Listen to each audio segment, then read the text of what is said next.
Let's get started. To let you know, as a matter of information, we do record all of our meetings. So the recording is on. There's also a transcript that helps with the meeting minutes. The recording ends up getting posted on the Hanford.gov website. If you would type in your name and affiliation in the chat, that helps us keep our records under the Federal Advisory Committee Act and ensures that we actually spell people's names and organizations right. So with that, Stan Branch, would you please kick us off? Can you hear me? Yes, we can. Great, thank you. Good morning and welcome to the February 2022 Hanford Advisory Board River and Plateau Committee meeting. My name is Stan Branch. I'm the Deputy Designated Federal Officer for the Hanford site. As a reminder, this meeting will be conducted in accordance with the requirements of the Federal Advisory Committee Act. Advisory committees have played an important role in shaping programs and policies of the federal government. The Hanford Advisory Board's role is to provide policy-level advice and recommendations concerning the following EM-specific issues, such as cleanup activities and environmental restoration, waste and nuclear materials management and disposition, excess facilities, future land use and long-term stewardship, risk management, and communications. I appreciate your attendance today and look forward to the Hanford Advisory Board River and Plateau Committee's development and submission of constructive, actionable policy level advice on the Hanford cleanup. Appreciate your presence today and welcome. Thank you. Back to you, Ruth. Thank you.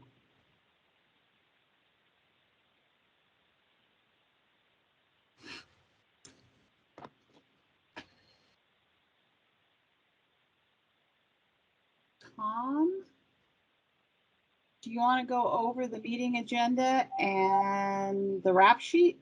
Sure. So welcome everybody. Thanks for showing up. I wanted to take a quick moment and I tried something new this meeting. I took the topics of interest that were related to the meeting topic, which is sort of remedial and removal action updates.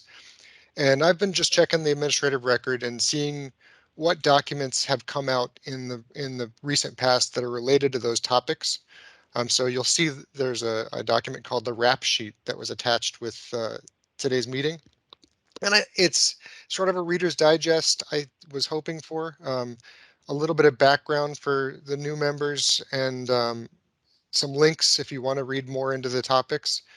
I tried not to add any spin, just provided factual information, and I didn't have anyone check it, so I hope I didn't get anything wrong, but take it with a grain of salt, and if it's something that's useful to people as a resource, I will continue doing that for future meetings. Just trying to get more information out there since we can have the whole conversation about this. So that's there in your inbox. Take a look at it. And we've got a fairly full meeting today. We've got a lot of work that's going to be presented to us about actual cleanup issues. We've got our annual cleanup priorities advice discussion. And we've got scheduled to have leadership elections. There's some confusion about what happens with the leadership this year because there might be some changes coming. I'm trying to maintain some normalcy and follow the standard process, and we can adapt if there are changes that happen outside of our control. But I would tend to say let's go ahead with the process that we established in the process manual and also what we discussed last meeting, which is to have elections today if there are no objections. Did I miss anything, Ruth? The only other thing is at the very end of the meeting, Gary's available to add information on the membership packet that goes in March. So that's kind of the last thing on the agenda. It says 6 on the the meeting objectives, but it's actually number 7.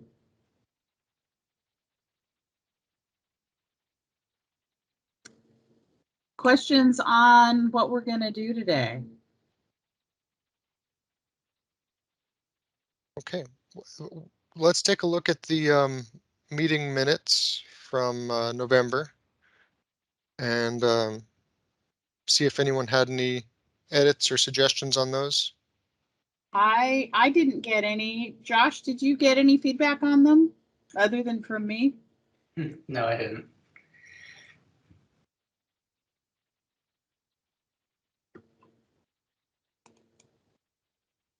Does Okay, anyone have comments, suggestions, revisions?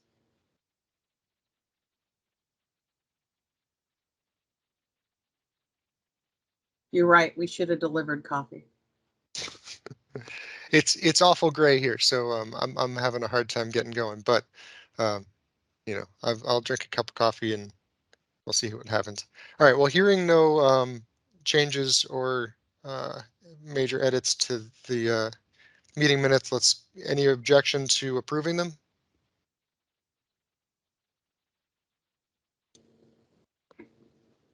The crickets say let's approve them. Okay. The crickets win. And they get posted on the website as well, so you can refer back to them.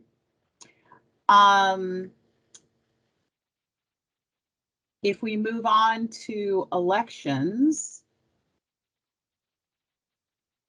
I have received nominations, one for chair and one for vice chair. The nomination for chair is Tom Cecilia. The nomination for vice chair is Jan Cottrell. Is Jan with us? I don't have her name yet. Oh, there she is. Okay, yes, she is. My proposal to you would be open nominations for any and all people who wish to either nominate themselves or nominate someone else. And then have the committee members send an email to me with their preferences. And then we can announce the results of the election at lunch. So you have the morning to send the email. That's kind of how we do it with the online system. If we were in person, we'd have little pieces of paper. But if that is acceptable, then nominations are open for chair of the RAP committee. Anyone?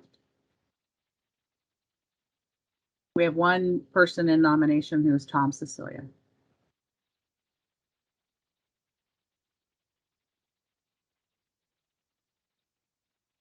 Sure. He's texting me. Okay, I don't have any text nominations.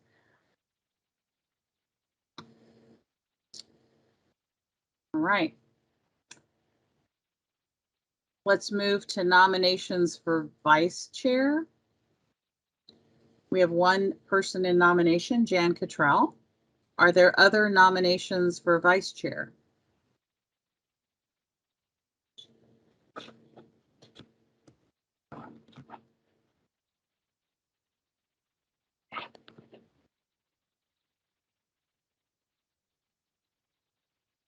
I don't have anything on the email or the text or the chat.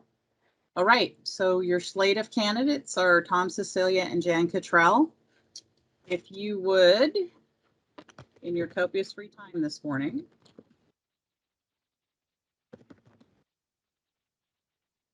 email to ruth.nicholson@eslind.net. Tom Galeotto, that's in chat, but I think you know my email. With your preference for the two candidates, and at lunch we will announce the results of the election. Good? Oh, I really hate doing this online. I can't see you.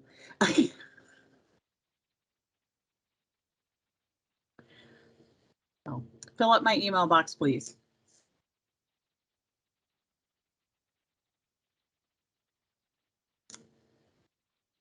running a little bit ahead, but we'll take it because we have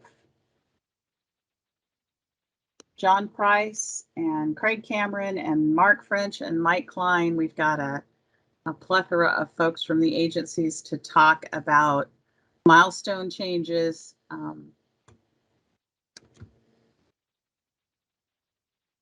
John, did you have a preference for? Sure. I can cue this up. This is Craig Cameron. John Price isn't going to be on today. That's why it was recorded. But I think Kim Welsh is attending for ecology. We're going to. But yeah, Ruth, I thought we were going to play the recording of it from yesterday. Okay. We will do that instead. Josh, do you have the recording queued up? I do, loading it up now. Right. We have plan A and plan B, and Josh is plan A. All right, does everyone see that? Yeah. Here we go.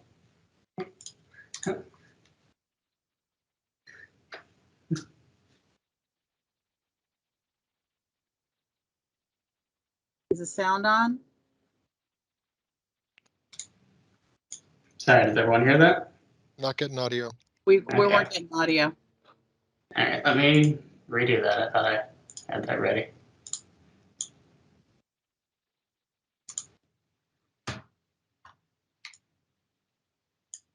Let me know now. And with that, I'm going to let John talk. Yeah, thanks. I'm John Price, the Tri-Party Agreement Section Manager for the Department of Ecology. I'm giving this presentation rather than DOE because they take a couple of weeks to turn around presentations. So normally they'd be providing a presentation, and Ecology and EPA would be providing a regulatory perspective, but because this topic is kind of so fresh, I got volunteered to do the presentation. So that's why you're hearing from me first rather than DOE. So go ahead and go to the next slide, which is an outline of the presentation.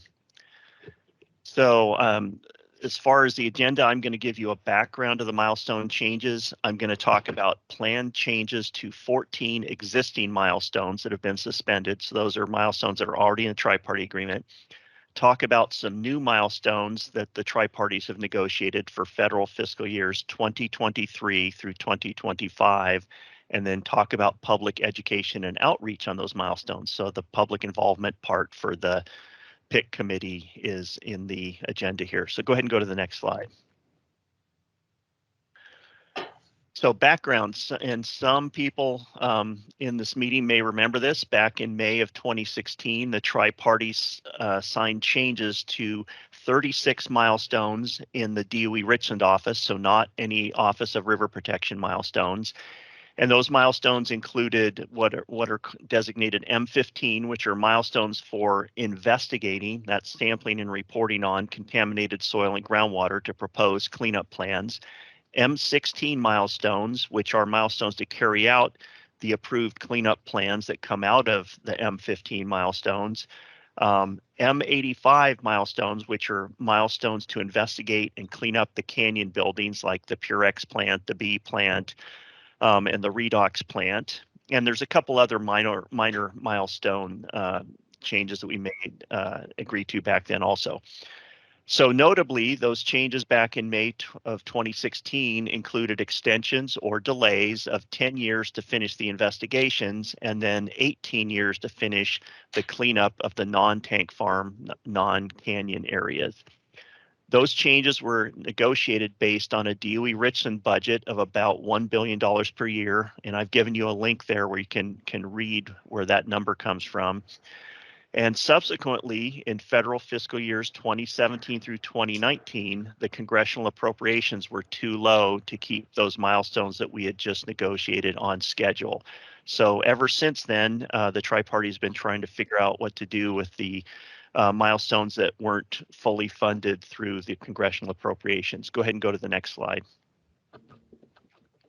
So we've done a couple different things to try and deal with those lack of appropriations. So best Hanford acronym ever, I think, RASCL, which is the Representative Analogous Sites Coordinating Agency Liaison. So Craig and Mike Klein and I can be referred to as RASCL. So our team was formed to meet several objectives following up on those appropriations that were less than necessary. One was try and implement early remedial actions. So hop, skip, and jump over the investigations and get to clean up. Accelerate those cleanup decisions. We wanted to make sure that we made consistent decisions. So if we had similar waste sites in different operable units, we wanted to make similar decisions. We wanted to try and reduce the characterization pre-cleanup decision, and that supports getting those early remedial actions. And then because we reduced that pre-rod characterization, do more focused sampling after the decisions. And you can, there's another link that you can read. And Ruth, I'm assuming you'll post this presentation so people can check out these links if they want to. So by June of 2020, the tri-parties at the negotiating level had reached consensus on an approach we wanted to follow through on. Excuse me. However, DOE anticipated that its future funding would not support that approach.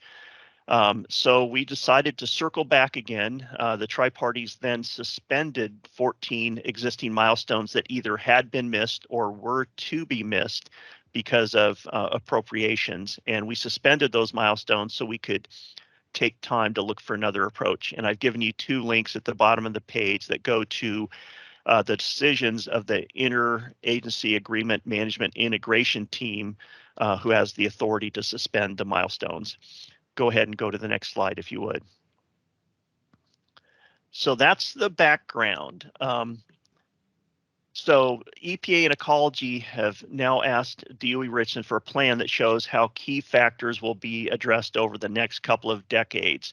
One of the things we've looked at is, will DOE be doing enough soil cleanup to generate the contaminated soil that's needed to mix in with the contaminated debris that DOE generates from knocking down buildings. Those have to be balanced because in the ERDF landfill, it can't just be disposal of contaminated rubble, because then there's voids and things that you don't want in a landfill. So there has to be soil to mix in with those. We anticipate, second indented bullet, we anticipate that DOE will be generating more transuranic waste from digging up contaminated soil and knocking down buildings.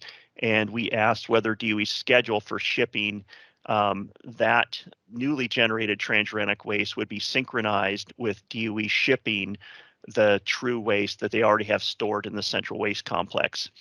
A third indented bullet, still on the issue of transuranic or true waste.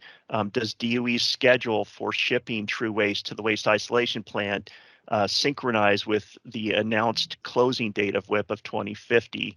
And then always, very importantly, does DOE's planned cleanup account for workforce availability? So different kind of work at Hanford requires different labor categories, and DOE has to consider balancing out those labor categories. DOE's pretty new contractor, the Central Plateau Cleanup Company, or CCPCO, proposed to use a decision logic tool to address those questions. That decision tool is being put together and run right now. We anticipate DOE will have results from that decision tool late in calendar year 2022 to answer our 4 indented bullets plus some other questions and try and optimize the cleanup for DOE purposes. So the tri-parties will leave those 14 existing milestones suspended until the decision logic tool is reported back in, again, late calendar year 2022. Go ahead and go to the next slide. I lost my slide there, Ryan. Oh, Ruth, I think you're sharing your screen. I'll try and reshare mine real fast, John. Okay.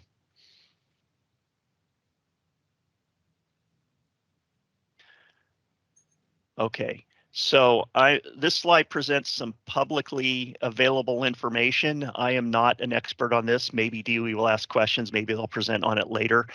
DOE headquarters has come up with what they call an end state contracting model, and I've given you a link to read about it on this slide. They released that end state contracting model in 2018. The current Hanford Central Plateau cleanup contracts uses that end state contracting model. And again, this is publicly available information. DOE will issue task orders for discrete scopes of work for site closure or what they call end states.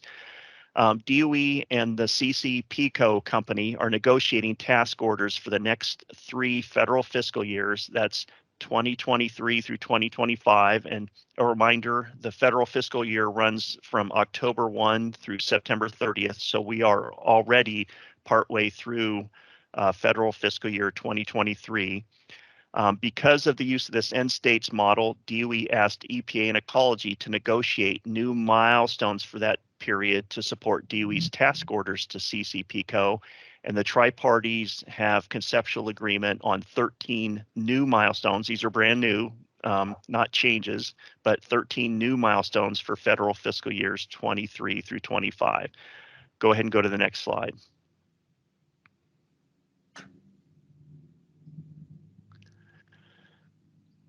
Okay, so this is sort of a regulatory perspective, which I've mixed in. So while negotiating the milestones for the 3 federal fiscal years, which I mentioned on the prior slide, as I mentioned previously, we suspended existing TPA milestones, which were missed due to the congressional appropriations in the past several federal fiscal years. They were missed either due to the congressional appropriations or to DOE's anticipated funding levels in future years. We think we're close to an adjustment for those 14 milestones, and I expect that public information and public participation on those milestones will occur in the next couple of months. Go ahead and go to the next slide. So this is kind of a summary and also talking about public involvement and outreach. A lot of milestones involved here. So we've suspended 14 existing milestones. That's the first major bullet. Recapping, we expect to propose new dates for those milestones in late calendar year 2022 once CCPCO runs their decision logic tools and reports out on those. We expect those proposed dates for the existing milestones, the changes to those existing milestones will be subject to public comment and a public meeting. So that's where the public involvement committee comes in. Second major bullet, the tri-parties believe we have conceptual agreement on 13 new milestones for the period fiscal year 2023 through fiscal year 2025. Sorry, that's a mistake there. That should be 2025, not 2024. Recapping again, those milestones in the next 3 fiscal years, including the one we're in, support DOE's end state contracting model. Some of them also support the RASCL objectives that you saw on an earlier slide, including identifying early remedial actions and getting cleanup decisions in place for those early remedial actions. Ecology and EPA expect that DOE will provide some future presentations to the Hanford Advisory Board and information to the public, things like fact sheets to explain the benefits of these new milestones. So we're not thinking there will be a public comment period on these brand new milestones, but we do expect there to be some kind of outreach and public information. And I think that's my last slide. Is that it, Ryan? Am I down to the question slide? Okay. So I'll pause there, and Ruth, I don't want to steal your thunder, but it may be that Craig Cameron at least wants to provide an EPA perspective. And we'll stop there so Craig Cameron can provide his actual EPA perspective. You can pull that off. That's such a pretty. Yeah, I can. I can provide I think I can do a better job this time around of providing the perspective. Let's see here. So here I am, Craig Cameron with EPA, and I've worked with John and I think Mike Klein and Mark French are also on this call, I believe. And we worked on the near-term milestones. Basically, they're kind of a good faith effort to get some work done while we're getting the prep mod tool, is what they call that model that John mentioned in the presentation. till we get the dates for some of the longer term things. We wanted to get some work done and not just do paperwork revisions to work plans, but to get out in the field and do either some cleanup or some site investigations.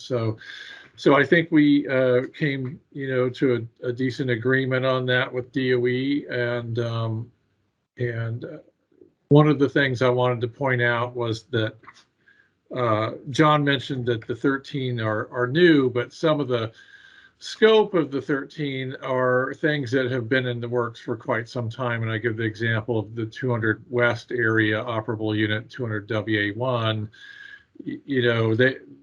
DOE met their milestone a long time back of providing an RIFS work plan for that, but then not much happened after that, partly because of the funding and differences in priorities between the agencies. So, that's one of the things that we're trying to kick off, and then we're trying to incorporate some of the Rascal principles into the sampling analysis plan so that we focus future sampling, post-ROD on confirmatory sampling and that kind of thing. So we can get out into the field and get some cleanup going sooner and show some progress and hopefully get some more funding that way.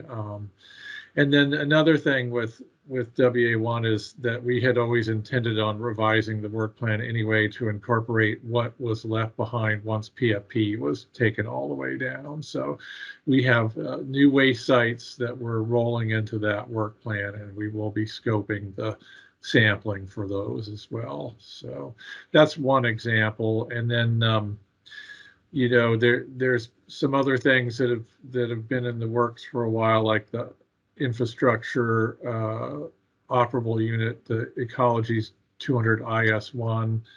That was something that was important to all of us because of the fact that those waste sites cross into a lot of areas and have interfaces with the other operable units, and so we didn't want that to lag too far behind.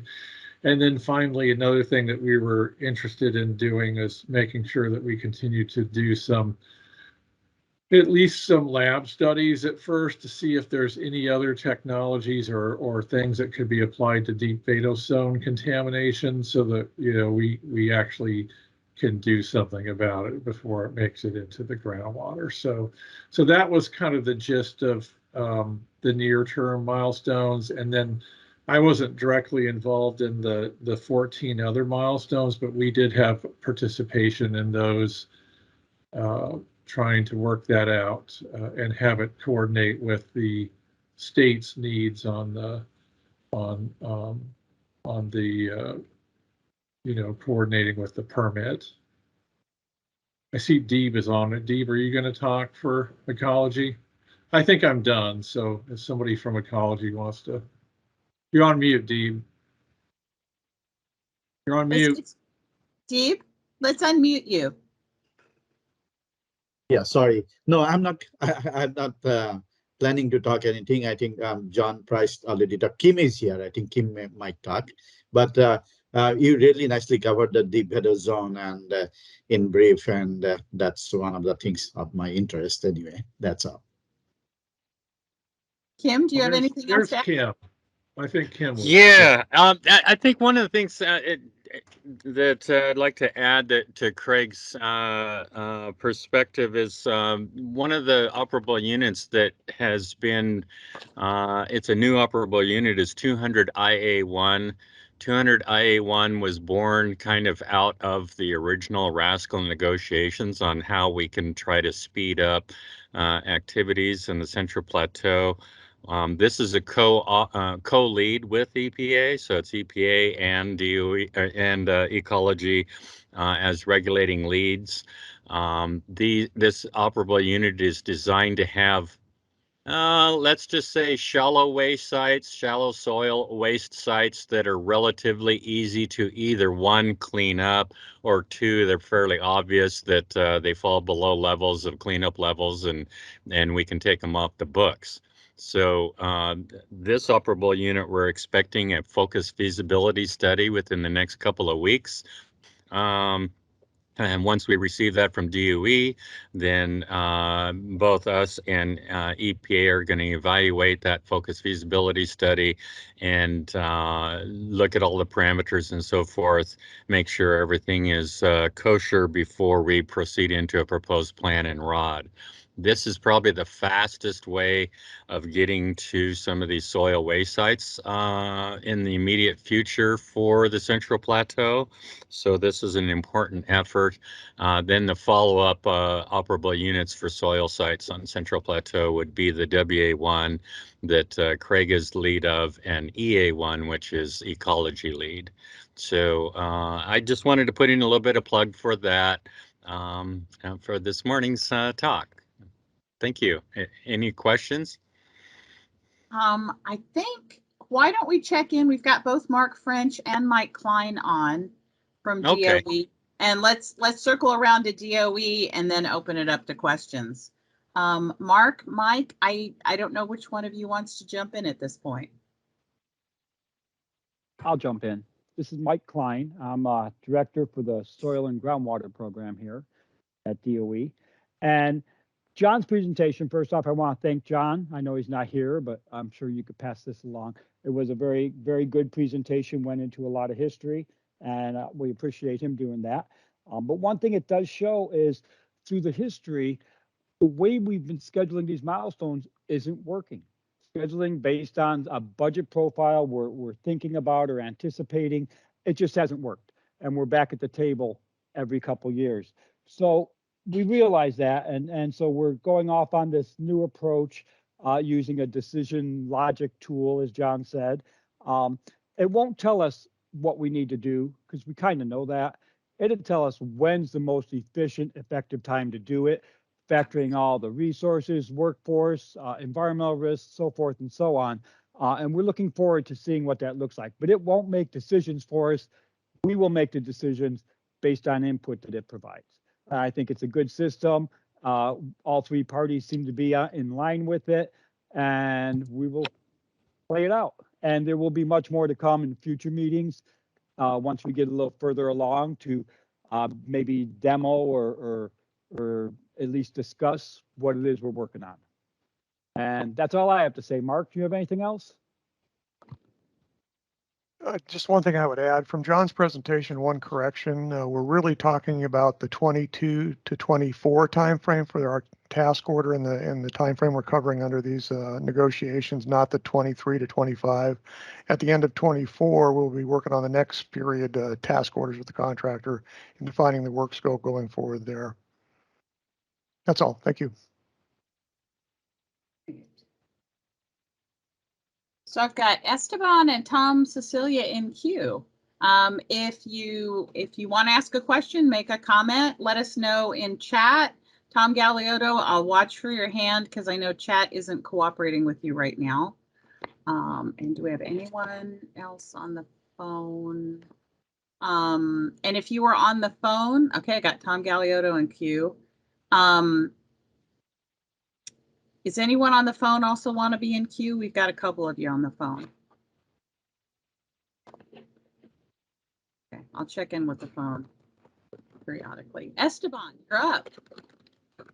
Yeah, thank you, Ruth. So I think when people ask me that, especially like just the general public, that's, and me being new to the board, I think providing that response, like, and seeing, like, think because of what people see on the newspapers and, you know, public polling and everything, you know how that is, but it's, how would you like that, like when it comes to budgets, timelines, and meeting those?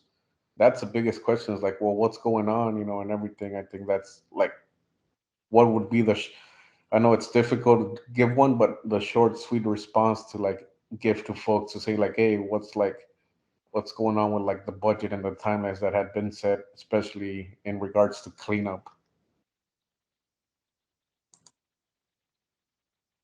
So Esteban, is your question why the budget timeline piece isn't working well? Yes, correct. Yes, you got it, Ruth. Thank you. Okay. Mike, I think you started with that concern. Would you like to say a little bit more about that? Sure. What I was referring to is we look at a budget profile in the past and we arrange milestones to try and fit that budget profile. There's many more factors that need to be involved in that, but the budget profile we picked in the past is more than we receive. And so right off the go, we're behind the 8 ball to try and complete the scope without the adequate funds. And that's a recurring theme here, and that needs to change. We need to do something different because that's not working. We're doing these same milestones every couple of years, and something's not working with the way they're being laid out. So we came up with a concept, and we talked to EPA and Ecology about it, and they agreed to proceed down this path and see how it works. All right, thank you. So I don't know if that answers your question, but that's my answer. Esteban, I think the short version is Congress doesn't always give us enough money to do what we wanted to do in that time period. No, yes, that answers perfectly. So thank you. All right, I have Tom Cecilia and then Tom Galeotto. Tom? Thanks. Appreciate the conversation. Looking forward, we have a couple things coming up that knowing sort of the content of some of these milestones would be really helpful for our committee's work. We've got the budget or the cleanup priorities advice for 2024 that Tom's going to be talking about later today. And if any of those milestones, which seem to be hitting around 2024, would be worth mentioning in that, it'd be good to know. And then in April, we're going to be working on the HAB's work plan for the next year. And we're trying to get actionable advice, which means we're looking 25, 26, 27 to provide advice on items. So if there's anything, a little bit further out that would be, it would be helpful for the agencies, for us to think about and maybe provide some advice on, letting us know sooner than later would be helpful. If Deep Vados is one of those, we could take a look at that.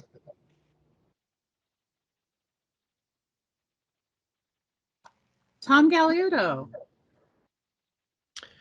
Yes, thanks, Ruth. I've got two questions for the folks making the presentation and on the phone as well.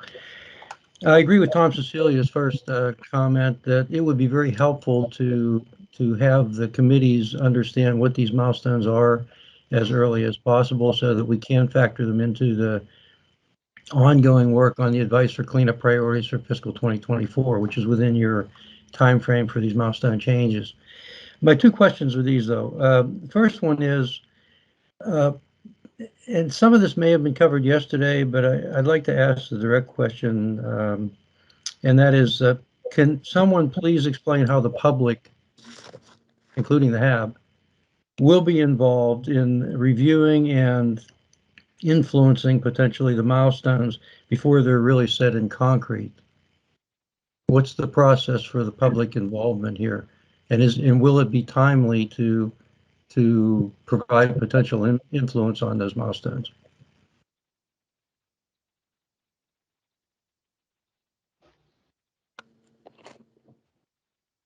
Well, Anybody? This is Craig. I guess I can talk about that.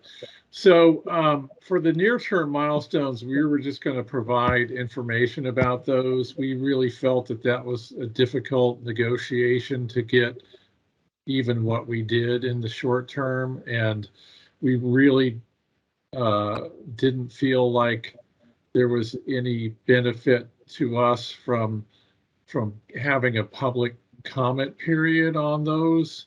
But on the longer term ones where they're significant out into the near and middle term time frame, that those milestones would go out as a change. What the change package for that would not just be presented to the public, and provided, but be provided for comment so that we can prioritize the order of those potentially, or make changes potentially to them. So the 14 that John mentioned in his presentation, those are going to go out for public comment. The other is going to be more of a availability and notification.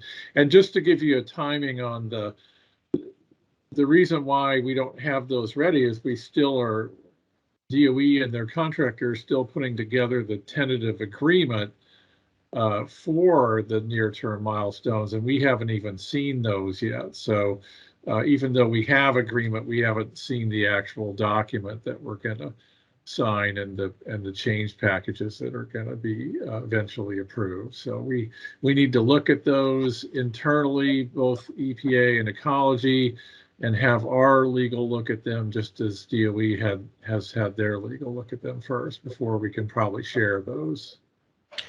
And so when do you think that the public for the longer term milestones would have a chance to weigh in on those? What's the time frame there?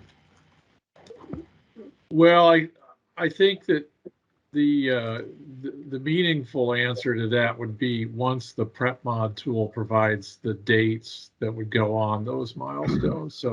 So that wouldn't be until after late this calendar year. Okay. Otherwise, they're just placeholders, Right.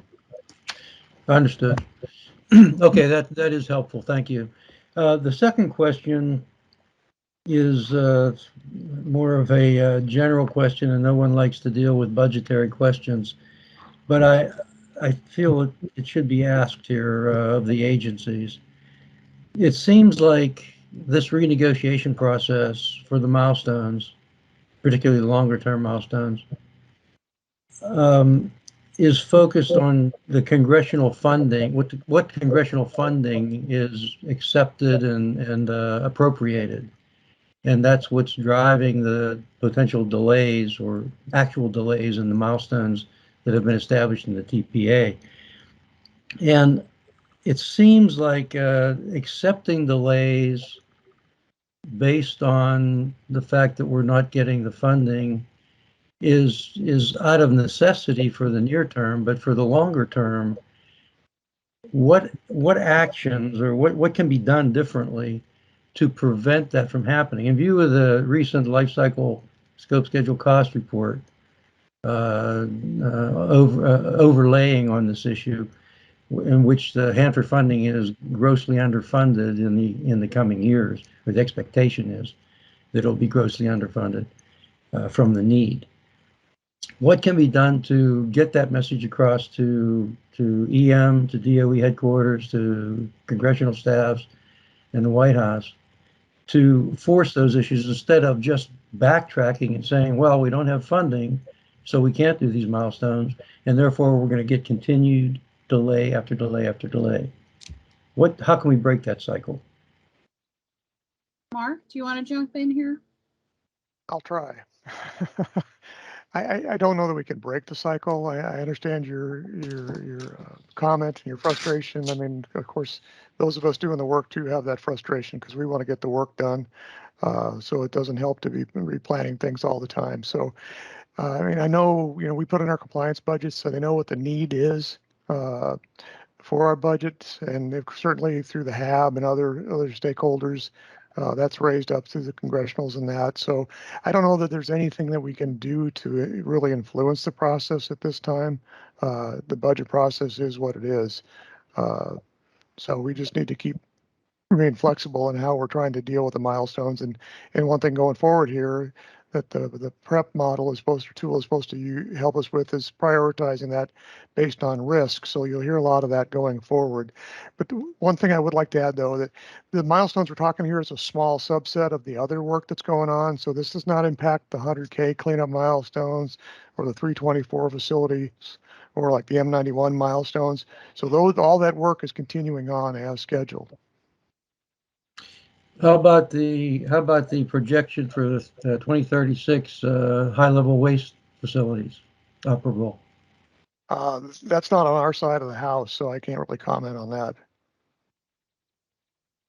But I think I guess that's where my concern is. The longer-term milestones potentially will be continually delayed because of funding limitations, And if there's no pressure on whatever we can bring, we collectively can bring on Washington, that won't change. The delay will continue to progress. It seems like we're accepting the continual delays of TPA milestones, and we're pointing to the funding that's authorized and appropriated. Is there, I guess, what you're saying is there really is no way we can influence that cycle? Well, you can try. I mean, we've all been around a long time, right? So we know how this process works. So, you know, we put our budgets in, and then it's kind of, you know, we have our site priorities. The administration has their priorities. So that all gets put forward and up to the big budget making machine, and then Congress does their thing on the other end, right? So, you know, as you have always done, the HAB has always done, making their priorities known, it helps. So, like I said, I'm not sure it's not going to change the budgeting process, but you know, making your voice heard is what makes a difference. Yeah, Okay. and this is Craig, if I could step in for a second. So, you know, I think that the modeling tool, the prep mod tool, will help provide a little bit more logic to help support how we prioritize and set milestones. It doesn't really get rid of the issue that we've been talking about, which is, you know, if we don't get the money that we believe we need, you know, that's another issue. But I think if we can make a stronger case that what we plan makes sense, it should help our argument that we need the funding. You know, we can't, you know, as EPA, another federal agency, we can't lobby for for DOE's funding. But you know, other people can, and I think the main thing is just to point out the difference, like you were saying with the life cycle baseline, that sort of bow wave of additional funding that's not probably going to happen, to be able to tell that story and what the consequences for potentially extending the dates out greatly, that needs to be brought up in front of people and then see where that shakes out. Okay, thank you. All right. I have Chris, Jan, and Liz in queue. Chris? Okay, this is a question, I guess, for both Mark and Mike Klein, and it's a follow-up to what Tom Galeotto was asking.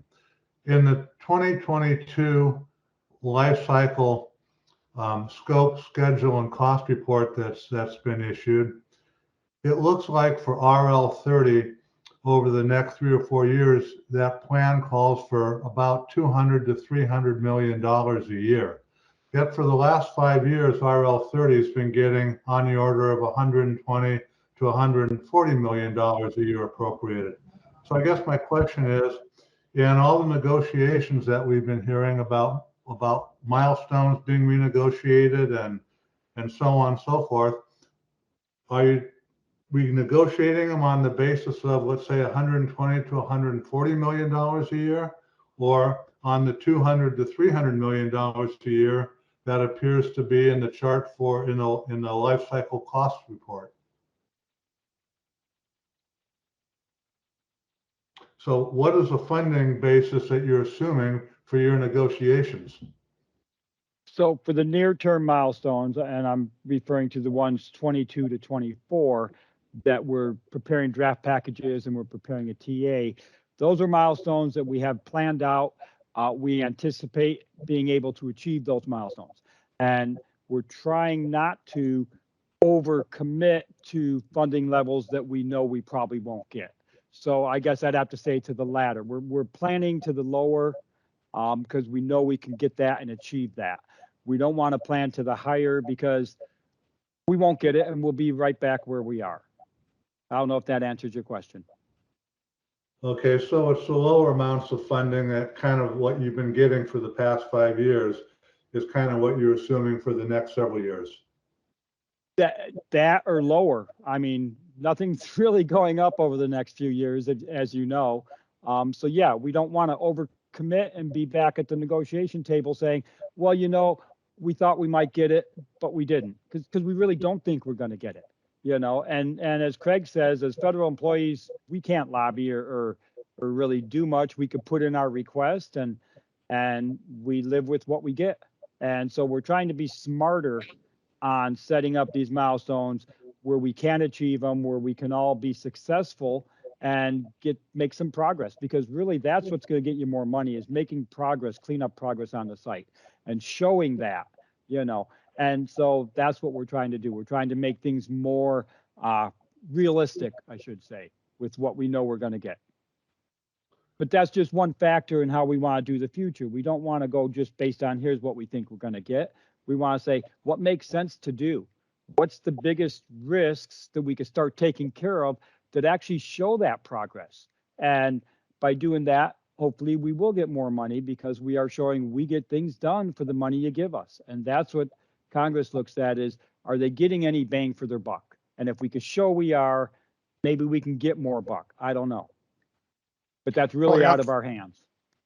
The other thing I would add to that too is, as everybody knows, you know, tank waste treatment is the highest priority right now, and so that will continue to be the focus. So, you know, we are planning for and hoping for, you know, just like Mike said, level funding in the future. So, and that works a lot better than trying to get more money one year and then it goes back down and it goes back up and it goes back down.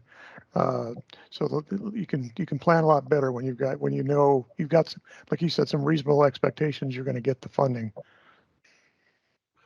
Let me ask one last question then. So given what you just said, both of you, does that life cycle cost schedule and resource plan have any real valid meaning as far as we're concerned at the HAB in terms of trying to offer practical advice? And if you're going for what you're pretty sure you can get, and you don't want to overcommit when you're not really don't expect to get funding, but that plan calls for really high levels of funding, should we put any confidence in that plan and in our own internal deliberations or considerations? You know, I'd have to go back and look at exactly the table you're talking about. I don't know if that's a compliance budget that's looking at on that, because those numbers are really, really high. I know Mike always wants to get that much money every year, but I'd have to go back and look at that. And Mike, I don't know if you're familiar with those numbers. Not specifically, but that plan does get revised as we go based on what we got the previous year, you know, for that bow wave effect. And that's what we're trying to minimize a little bit more going forward. But we will be putting out the tentative agreement, I'm thinking probably within the next month or so, that everyone will be able to see what we're working on for the next 3 years, including this year. And hopefully that will help you with your planning. And then for the following years, after we start getting some good output and we start evaluating that and determine what's the best path forward, that will be publicized too. But that's a couple years out. But for now, we will be getting you the next 3 years. I don't know, Craig, what do you think? Next couple months, we should have that out? Yeah, the life cycle report. Yeah. You know, the way I look at it, and I work with the group that works on that report, but I would look at it as a tool that shows us it's kind of a listing of what needs to be done. But as far as the schedule, it isn't that meaningful, because I don't think we will get that level of funding. But it is a good tool to show the difference between, you know, what was contemplated for a schedule versus what we may end up doing. It is a good tool to point out the difference between the two and make it clearer to everyone, including the congressional staff and others. Okay, thank you. I appreciate your input. Not an easy question to answer. All right, I have Jan, Liz, and Tom Cecilia. Jan.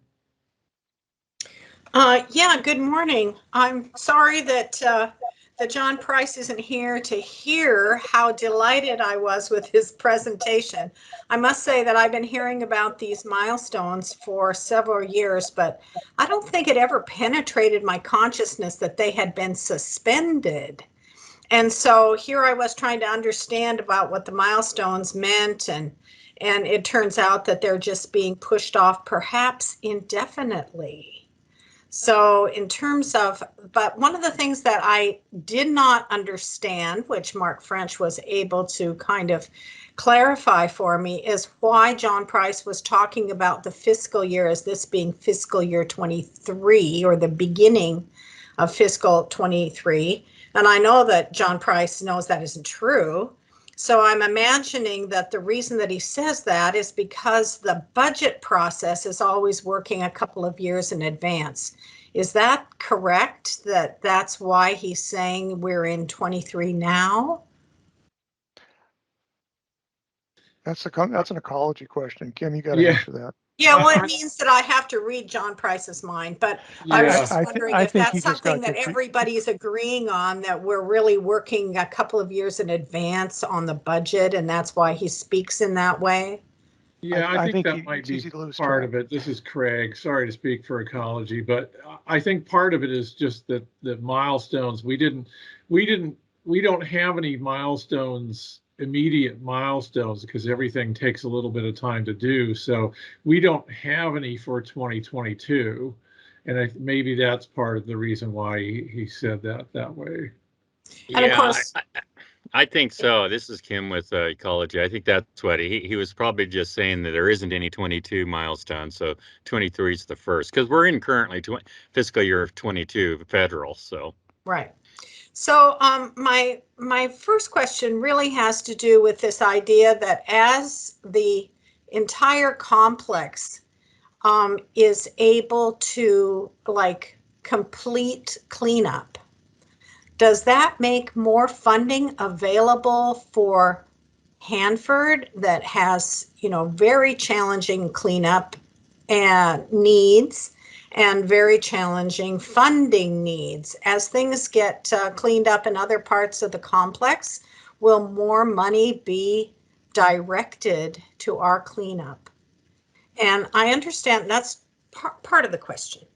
The next part of the question is that since DF law right now is the priority, and we talked about how success breeds success, once we start making glass, which begins to look more and more kind of on the horizon, do you think that that will result in getting funding, additional funding, to address some of these issues in the Central Plateau?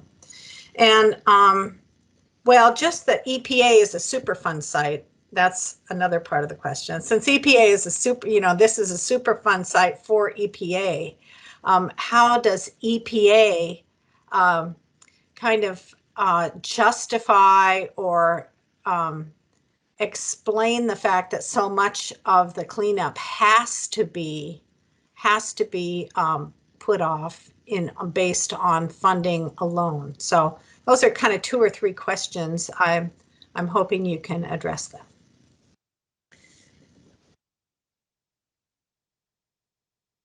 The first question had to do with, as other sites are cleaned up, does that free up money for Hanford? I'll take a stab at that. It's not really one I should be answering probably, but I mean, as I've heard that kind of discussion for years, since about 2000. When Rocky Flats gets done, we'll give more money to Hanford. When this gets done, it typically doesn't work that way. Partly because all the other sites have a lot of needs too, not just once a smaller site closes, and that's typically what they are, they may free up some other funds, but that goes into the big pot. Or if Congress even keeps the appropriation the same, so that the other sites do get more, that I don't think we've typically seen that. I think we have the EM DOE have a couple heavy lifts with the operation of DF law, the operation of the salt waste processing facility at Savannah River, and those are expensive to run. So as we said before, I'll just stick with this. I mean, if we can get flat level funding, we'll be in I think, in pretty good shape. It's made, obviously will take longer to get some things done, but, if we can keep that funding at about, I think we're about $1 billion right now, we'll get a lot of work done. Thank you. Right. And your second question, Jan? It has to do with how DF law is a priority, and so, other things languish because of that, and maybe a tie-in with EPA and how they kind of how they justify it or how they work with those realities.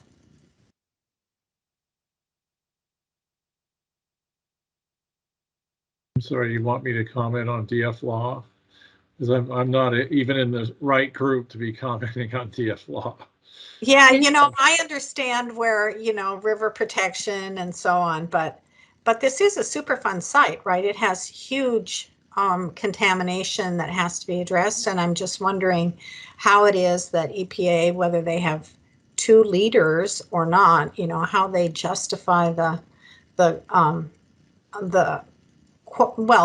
right emphasis on tank waste, but that there's a lot of other contaminated sites on the Central Plateau. Yeah, I think, well, at least I personally speak to the latter all the time, because I feel like there's a lot of things that need to be done. And even if some of them aren't an immediate environmental hazard directly to people because we keep people off the site, it takes such a long time to get through the CERCLA remedial process to get to a decision and to do the cleanup, that you have to get going. So you can't just put everything off in favor of the tank farms all the time.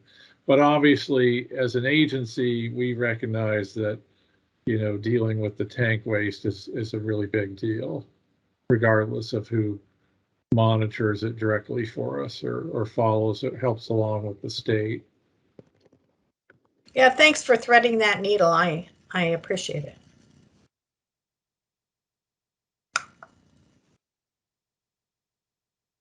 Liz, thank you for waiting. Yeah, thanks. I guess I know this is probably not an easy question to answer, but I'm wondering how this pre-model decision logic tool works. And maybe, like, I don't know if it's a simpler question or not. Like, how is risk measured in it? And maybe this is a different presentation. I'm still not totally clear how it works. It sounds kind of like some magical thing. You put your problem in and it says, oh, here's a potential solution. Yeah, unfortunately, it's still like that for us a little bit because we haven't seen enough of it yet. So, like, but I'd have to leave that answer to DOE, I guess. Or even on a basic level, like, is it basically saying, I have this waste site, we keep not getting to it. When is it realistic for us to get to it? I'm still not totally clear what question it's answering for you. My guess, and I guess I'll speak for everybody on this one, but my guess is it has a little bit to do with, is it immediately dangerous? Like, for example, they grouted some of Emmy Liha's waste sites because they didn't want them to collapse. That would be a bad deal. And so there's that kind of aspect. And then there's, is it immediately going to dump into groundwater, or, is it, for example, a building that has something in it that if there was a fire, it would be a big deal. So those are some of the kind of things. And then some of it, some of the things we would do would be brought up front, even if they aren't very much of a risk, like those shallow waste sites, some of which are not really all that contaminated, but getting that material in with building rubble is something that we want to do when the rubble comes in. And usually there's that comes in sooner than later. So it's not all going to be based on risk, but risk will be a factor into it. But I don't know what exactly or how exactly the model accounts for risk. It may be something that we then have to, as human beings with brains, have to think about the output of the model. Once you, okay, because I guess it seems like this is a bit of a testing out this tool, but there's also the cumulative impact evaluation, and there's like ongoing holistic negotiations. I mean, River Plateau is not the only place that has slipping milestone problems. It's like just kind of an epidemic with cleanup in general. I'm curious, like, and maybe this is for another time, maybe this is for a full board meeting, like how is the big picture taking this into consideration? And maybe just to make sure I understand how you're using this tool, you would take your 14 milestones, say, here are the 14, here's all the data about all those waste sites into the model, and then the model tells you something about, like, kind of prioritizes them by risk. Is that how it's working, kind of? Well, it also, as my understanding is, it would help us plan the categories of people working on different things, the things like, the need for the RadCon folks and their availability. It'll take into a whole bunch of things that probably would be factored into several of the experts and organizations within the contractors. It would be put into one thing so that we could weigh and look at all of those and see how they might logically fit together. So it's more than just about risk. It's also about the execution of it, and that's my understanding. So like grouping sites that you might not have seen as related, kind of thing. Or one of the things is, for example, I may have some projects and I care a lot about them and want to see them get going, but maybe Kim manages some other things, and so there might be a smarter way to interface how these things relate, so we're not totally trading off one for the other potentially. I mean, that's my hope anyway. Yeah, Liz, there's also utilities, because the DOE's upgrading their utilities, and if there's those kind of interfaces, because you have to have power to whatever it is you're going to do, those are additional considerations on remediating these projects as operations and their needs. So there is a great mix of all of these different activities on site that need to be considered when you're going to go into an area with intense cleanup and all of those interplay with all those different forces. So all of that is all balled up into this thing that hopefully will give us a little bit of guidance here in another 6 or 8 months. Mike, why don't you jump in?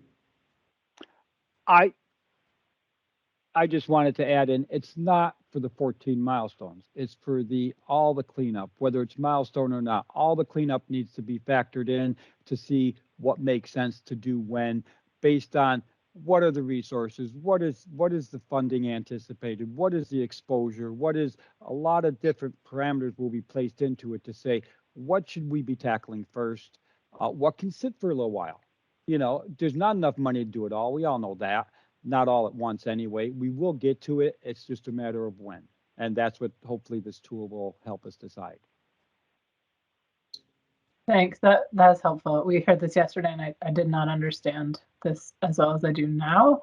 I do think that it'd be worth us talking about, again, how to bring this to the public, because this is quite complicated, as I know you're all aware. So thanks. Right. Let me check. Do we have anybody on the phone who wants to be in queue that I haven't picked up? All right. And we've got some new members. And before I let the chair speak, are there new members who want to jump in, ask a question, make a comment? Just because you're new doesn't mean you can't speak and ask questions. All right, Tom. Why don't you Okay. go? So I think this tool sounds intriguing. I have sort of two questions. One, is it related or connected to the CIE and the cumulative impact evaluation? And the second, I know you can't lobby Congress to get bigger budgets, but now that this tool is available for future life cycle reports, it'd be a pretty compelling case to make if you were to use this tool to put a flat funding case in the life cycle evaluation and say, okay, if you guys are only funding us at 1 billion a year, it's going to do this to the mission. And that would be a pretty compelling case that they should increase your budgets.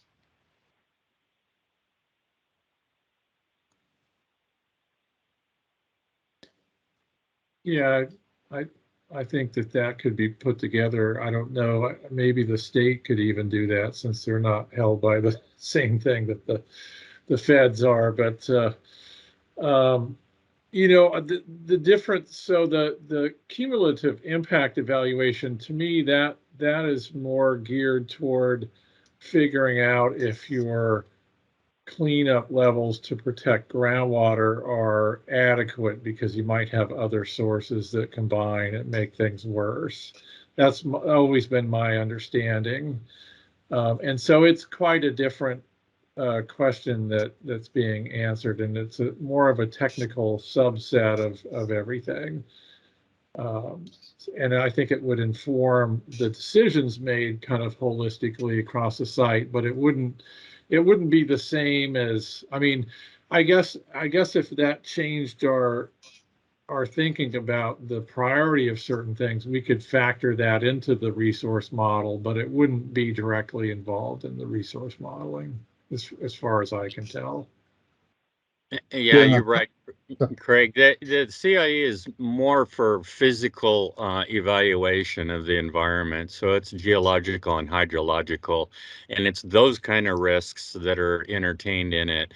Whereas the PREP tool is looking at risk from project management perspective and looking at budgets and timing and so forth. So it's a different kind of a bird.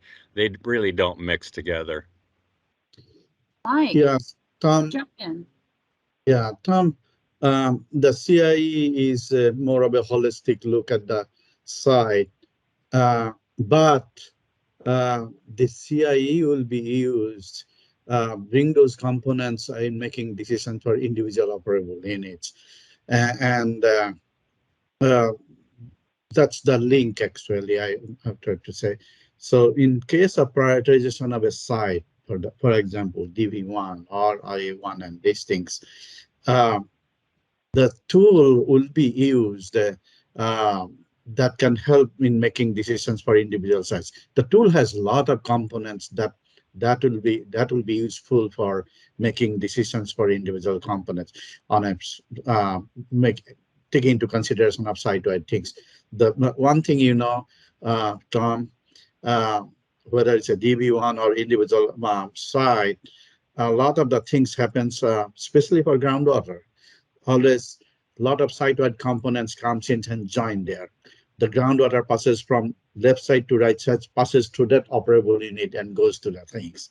So CI will be really good, helpful in making that individual sites and those kind of things. Yeah, yeah.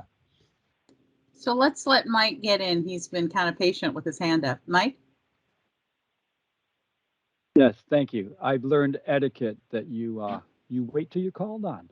Oh. Except I have trouble getting my hand down sometimes. Okay, so I agree with everything that everyone said. I just want to, however, add my short answer is the CIE is helping identify where the risks are and quantifying the risks. That definitely is a risk data point that will be entered into the tool. So it will be factored in, even though it's really not related, it does help identify that. And that's my short answer. That's right, yeah.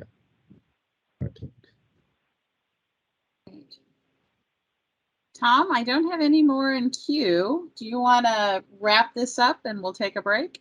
I mean, it looks like we're right on schedule. So I really appreciate everyone's conversation and everybody being as engaged as they are.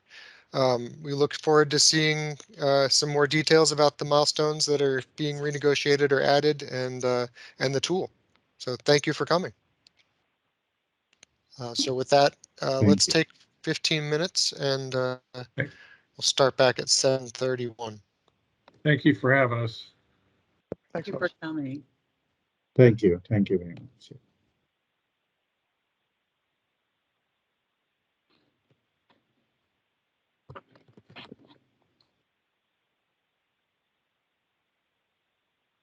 All right, I guess if everybody's making their way back from break, we can get back going again.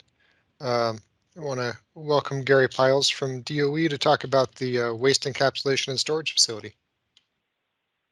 Oh, thank you. Thank you, Tom. Can everybody hear me okay? Yeah. Okay, perfect.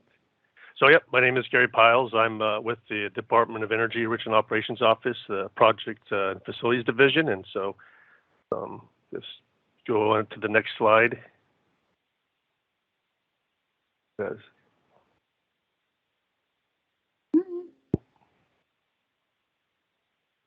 There we go. Okay, thanks. So as always, we'll start off with a quick safety topic. Of course, we don't have any adverse conditions right now. The weather's been pretty nice the last week, and looks like the forecast will continues. But at one point, it will get cooler again, and so just to keep in mind that if there's frost in your car, please defrost the car early and be sure you can see out through your windows. If there's frost in your cars, then there's most likely ice on the road, so may be hard to see, so you drive with caution. And of course, if you're driving in freezing fog, make sure your vehicle's lights are bright and not burn out. Drive slowly and give space to vehicles in front of you. Okay, next slide. Okay, so I was asked to kind of give you guys an update on the W135 project, or sometimes we call it the Cesium Strontium Dry Storage Project. I know I provided you guys a briefing probably about a year ago, last February of 2021, and so again, this is just to kind of update you on the progress we have made so far. Before I do that, I do have a video that I would like to show. It's like a 4 or 5 minute video. It kind of highlights the objective of what this project is, and then kind of also will walk you through kind of the process that we'll use to transfer the capsules from the pool cell over to dry storage. Again, I think this is the same one I showed last year. So for those who weren't here, this was kind of be a good overview, and for those that were here, then it'd be a good refresher. So I thought I'd show that before getting into an update. You want to take this screen over then and do it? I think it's on the next slide. It should just go over.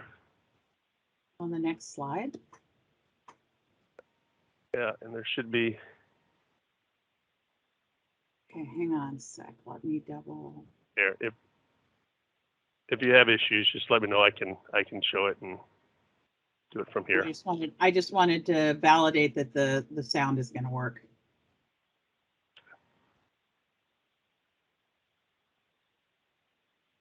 I think you're going to have to take over the screen.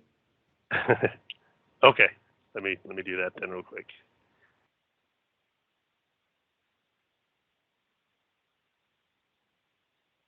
Okay, can everybody see my screen? Yes.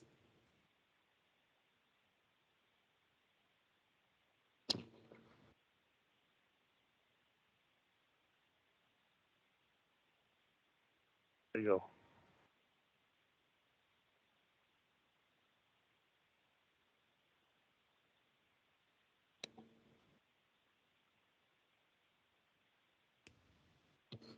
Doesn't look like it's shared with sound. So we can see the video, but we can't hear it. Oh, okay. Should have. I can hear it myself, but obviously it's not coming through to you guys, so I apologize for this. One of these days we'll be in person again. I'll work on it on my end and send it to Josh. Okay, so do you want me to stop sharing? Yeah, Gary, I guess if you go on and continue with the presentation, We'll try to Okay. pick up the video at the end. Sorry about that. Okay, we can do that. That's okay. All right. So, so the way I like to, so basically the W135 project has kind of been split up into 4 sub-projects, if you will. And so I'll go through each one. The first one here is the Westside Encapsulation and Storage Modification project. This project is really solely just to modify the facility and get it ready to install the equipment that will be used to do the transfer of the capsules. If you recall, about a year ago, when last time I talked about the project, we had just received approval to start construction. And so back last February, the subcontractor Apollo was just starting to mobilize, do training, develop work packages, and about the April timeframe, we started actually doing actual physical construction out at Westside. And so that work has continued, and so I just have some pictures here to kind of highlight the work that they've accomplished over the last year.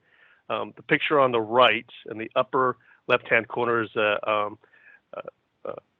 air compression tank, and then all the tubing here that they have associated with that air compressor system. All this is going to be used to operate the equipment that will be installed in G-Cell. The picture on the left, you can see kind of with the tubing heading towards G-Cell. The upper right-hand corner, you see kind of the blue frame there. That's where the G-Cell is located. So they're making progress. Again, on the right, you see a silver tray. That's where the control panel will be to operate that equipment. So next slide. So this is in the service gallery. This is the HVAC chiller unit and some of the chiller water piping that they've installed. They're going to have 2 new HVAC systems that are being installed to help maintain the temperature in the areas that we'll be using. The best thing to highlight here, though, is if you look on the walls, you see a lot of the taping that's gone on. There is a total of a little over 30 penetrations that will be needed to support the Westside modification, and they want to make sure that they don't penetrate and drill into a rebar, because if they do, then they have to do a whole new analysis to demonstrate the structural stability of the facility. So they spend a lot of time and effort to go through and mark off where the rebar is before they do the drilling. And as you can see on the left picture there, you know, it's pretty tight, and they've had to make some minor changes to design just to kind of move the piping around to make sure they don't drill into that rebar. Next slide. So on the picture on the left, on the right-hand side, you see the big blue roll-up door. That's the truck port area. I don't have a picture of inside there, but they have been doing quite a bit of work in there as well. There's a lot of piping and duct work that needs to be moved to make room for the vertical concrete cast to go in and out. And so they've been taking out a lot of that old piping and putting in new piping and putting it closer to the wall to provide that space. They've also done a lot of work on the outside here in the truck port pad here. There were power lines that were going across this area. They had to remove on the corner that's closest to you from the picture. There was a pump house there, a 282B pump house. They had to remove the well there. So a lot of work was done just to prep to get to this point. And as you can see, they've dug out the area for the pad. They've compacted the soil, and they've put in forms here for the concrete pad. They do have the rebar. I was out there last week. They had already installed the first layer of rebar, and we're waiting for an independent inspector to come in and do the inspection before going on to the second. But the goal is to get this pad done here in the next month or so they can then start doing additional work in the truck port area, because they have to go in and modify the flooring in there as well. But they got to get this pad done before they can start that effort. I think this is the last picture I have for the Westside mods. I'll just kind of say, moving forward, we anticipate that over the next year, they'll continue doing this, doing the modification, and our goal is to have the modifications complete by this time next year.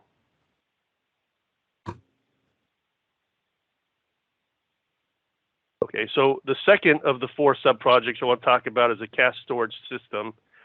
This project is really just to fabricate and install the test equipment, the production equipment, as well as the vertical concrete cask and all the equipment that goes inside the cask. And so this last year they've been working towards fabricating the test equipment. The test equipment is what will be used in the mock-up, which I'll talk about later. Once they've completed the test equipment, then they'll start fabricating the production equipment, which will actually be used in WESIF. So again, last year they fabricated most of the test equipment. They're still working on doing some the factory acceptance testing on last 2 items that are needed, and then once that's done, then they can start delivering the equipment to Massive to be installed. The pictures you see here is on the left is a recovery shield assembly. That goes inside G-Cell. If there's an incident within G-Cell and we need to get somebody in there to work on the upender, and there's capsules in G-Cell, they can basically move the universal capsule sleeves and any capsules into this recovery shield assembly. That then allows the workers to go into G-Cell and make do any maintenance that's required. The picture on the right, that is the G-Cell upbender. You can kind of see the individual in the background there. Right in front of him is actually the universal capsule sleeve. Again, those hold 6 capsules. That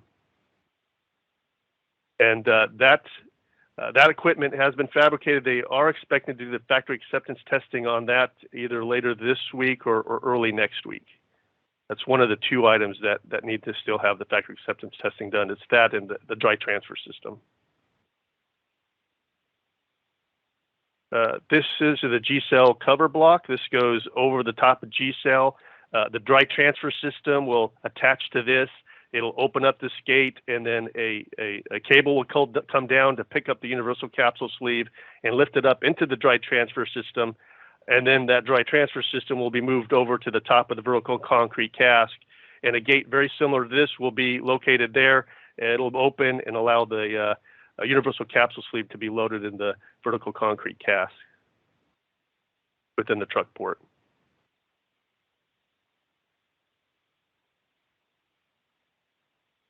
So to the left there is the automatic welding system Gantry. Previously, they had planned to use the crane within the canyon area at WESIF to kind of move the automatic welding system around. But it was decided that it would be a lot easier and more effective if we have this gantry installed in WESIF that will allow the operations just to slide the automatic weld system over the top of the VCC and then slide it out of the way in order to load the next one. So that has been fabricated. They are waiting for some additional electrical components before they can complete it. That's been on because of supply chain issues. They've had some issues getting the components needed, so they're hoping to get them by the April-May timeframe so they can complete that gantry. To the right is the automatic welding system itself. Right here, they're doing some weld testing. This was built up in Canada at the Liberty facility, and this is going through its factory acceptance testing here in the next month, and then they will ship that to the Massive facility where they'll install it. And then again, some pictures here of this is the inserts within the universal capsule sleeves. As I mentioned, there's 6 capsules go into each universal capsule sleeve. There's 2 in each hole there, so there's and then the one in the middle just has the one larger hole in the middle. That's for the W2 capsules. During at WESIF, if they identify as they evaluate the capsules, if they see an issue with the weld integrity, they place those into a W2 overpack. And so those will go into its own universal capsule sleeve. They'll have 2 in each in those 2 W2s in each universal capsule sleeve. Excuse me. So moving forward, again, most of the test equipment has been completed. They're just finalizing the factory acceptance testing on the last 2 pieces of equipment. The contractor then plans to do a contractor management integration test to make sure not only that each equipment works, but that they'll work together as they should. They expect to have that done in March, and then assuming everything goes well and there's no additional work needed, then we should start seeing that equipment being delivered to Massive in the April timeframe and for installation, with the goal to have it all installed in Massive before the end of the fiscal year. And then once the integration test is complete, then the manufacturers will then start to fabricate the production equipment, which will, like I said, be installed in Massive at a later date. Oh, can you guys? Right. Okay, so the third of the four sub projects is the capsule dry storage area. I think last time we had met, they had just completed pouring the concrete for both the cast storage pad and the cast storage operational area. If you look at the picture on the right, this large light gray area, those are the smaller one is the capsule storage pad, and then the larger one is the operational pad. So that work was completed a little over a year ago. So over the last year, they've been working to kind of get up the fencing, put up lighting, complete the road work here that goes all the way to Westside. Westside is just on the other side of this road here. The majority, pretty much all the construction was done last fiscal year. I think June, July timeframe. Construction walked through the facility with the operational folks, and they developed a punch list of items that needed to be complete before they can turn over the facility to operations. They basically closed out all the punch list items except one. They still need to run some of the wiring between the capsule storage pad over to the temperature monitoring system. But in August timeframe, they ordered the wires as well as the electrical connectors that are needed. And again, because of supply chains issues, they've been having trouble getting those connectors they needed, and so we've been kind of in a standby mode for the last 3 or 4 months, waiting for those connectors to come in. So until they come in, once they come in, it'll take about a week or so to finish up that to do the wiring and install the connectors, and then we can turn the facility over to operations.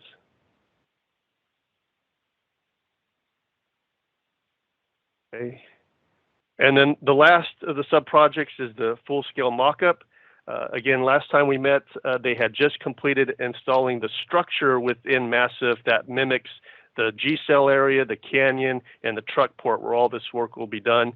Over the last year, they've been prepping the facility, getting it ready to install the test equipment, making sure that the facility here looks very similar to what you would see at Massive to make sure the conditions are exactly the same. In this picture here, right below the windows, you see the tubing here. Again, that's for the compressed air system that operates the equipment. They installed the 4 manipulators, which are very similar to the ones that are in Massive, or in Westside, excuse me. In fact, these control panels here, these are actually just stickers. So again, make it look as realistic as possible as what they'll see at Westside when they operate there. A few more pictures on the left. That's the G-cell, and with all the air compressed system here that'll run the equipment. And then to the right is up in the canyon. They're installing kind of the canyon walls. You can see a lot of the PVC piping here. It's really just for show, again, to make it look just as similar as what they'll have in Westside. So for the most part, this facility has been constructed. It's ready to accept the test equipment once it's delivered. And so again, the goal would be to have the test equipment fully installed by the end of the fiscal year, and then start developing procedures and start doing training, things like that.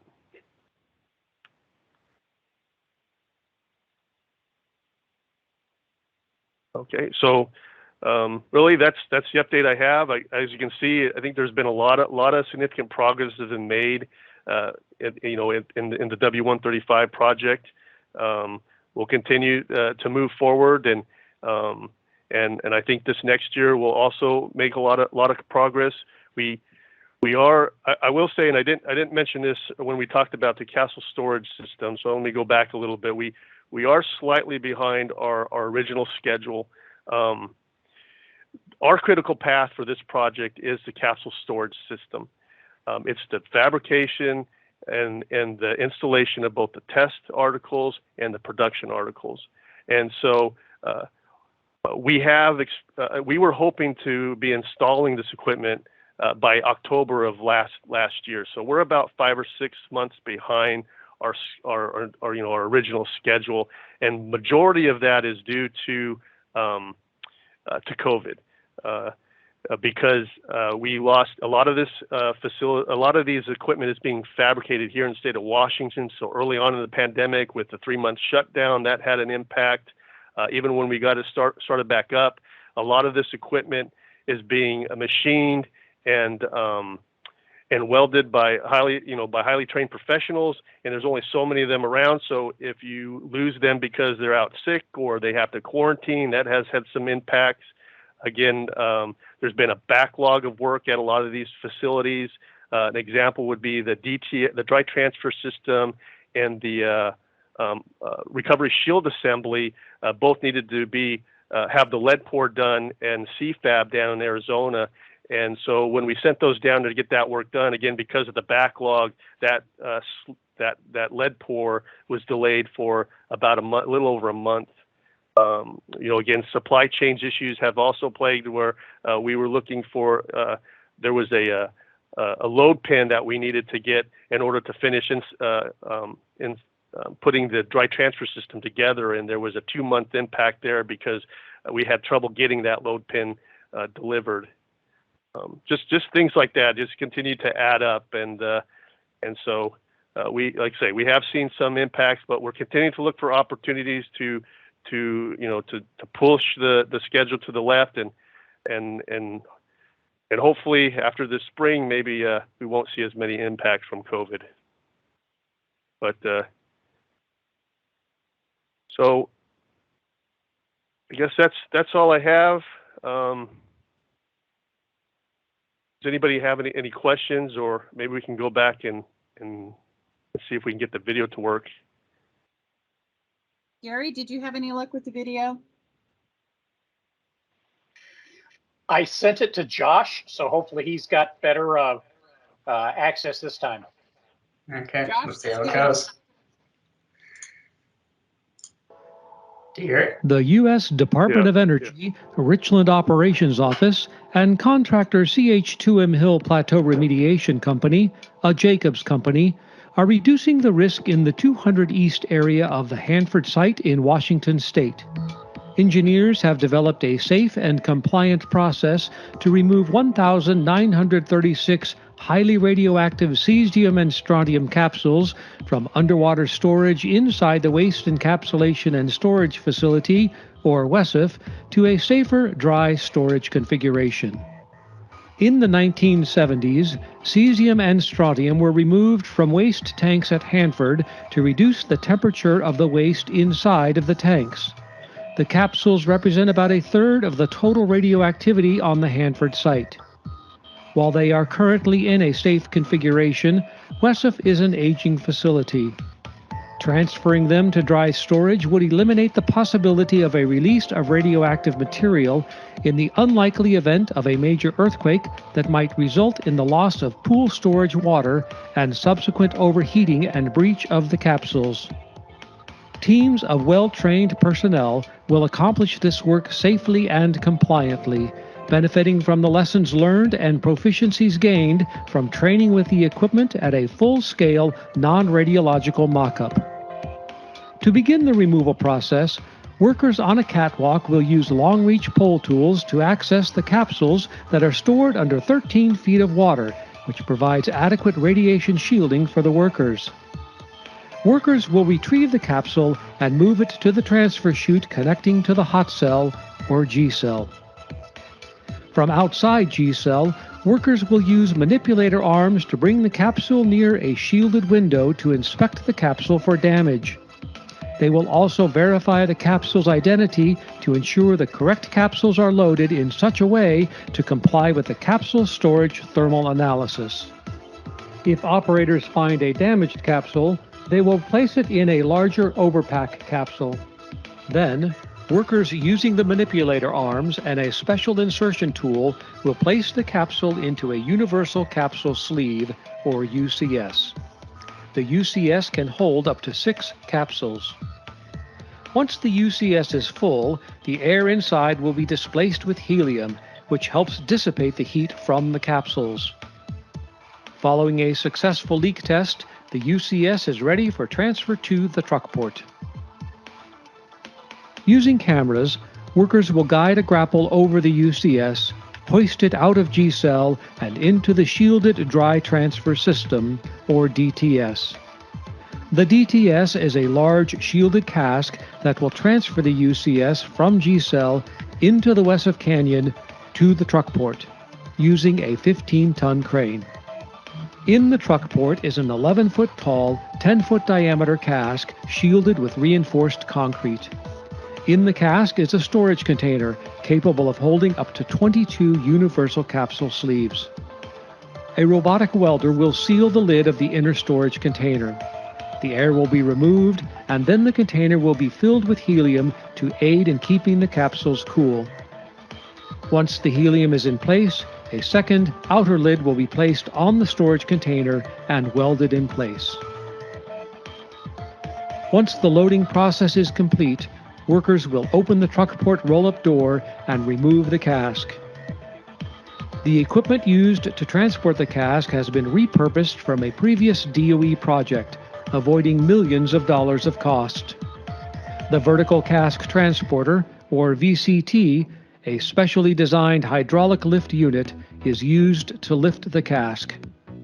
The tug will tow the VCT and cask to the capsule storage area, a 90-foot by 90-foot secure outdoor storage pad located approximately 1/4 mile from Westside. The cask will be placed on the pad and will be connected to a temperature monitoring system. The cask will be placed in one of the 25 locations on the pad. Once the final capsule has been retrieved and the final cask has been placed onto the storage pad, Westside can be prepared for demolition. These cesium and strontium capsules will remain in a safe and passive condition until a permanent storage location is available.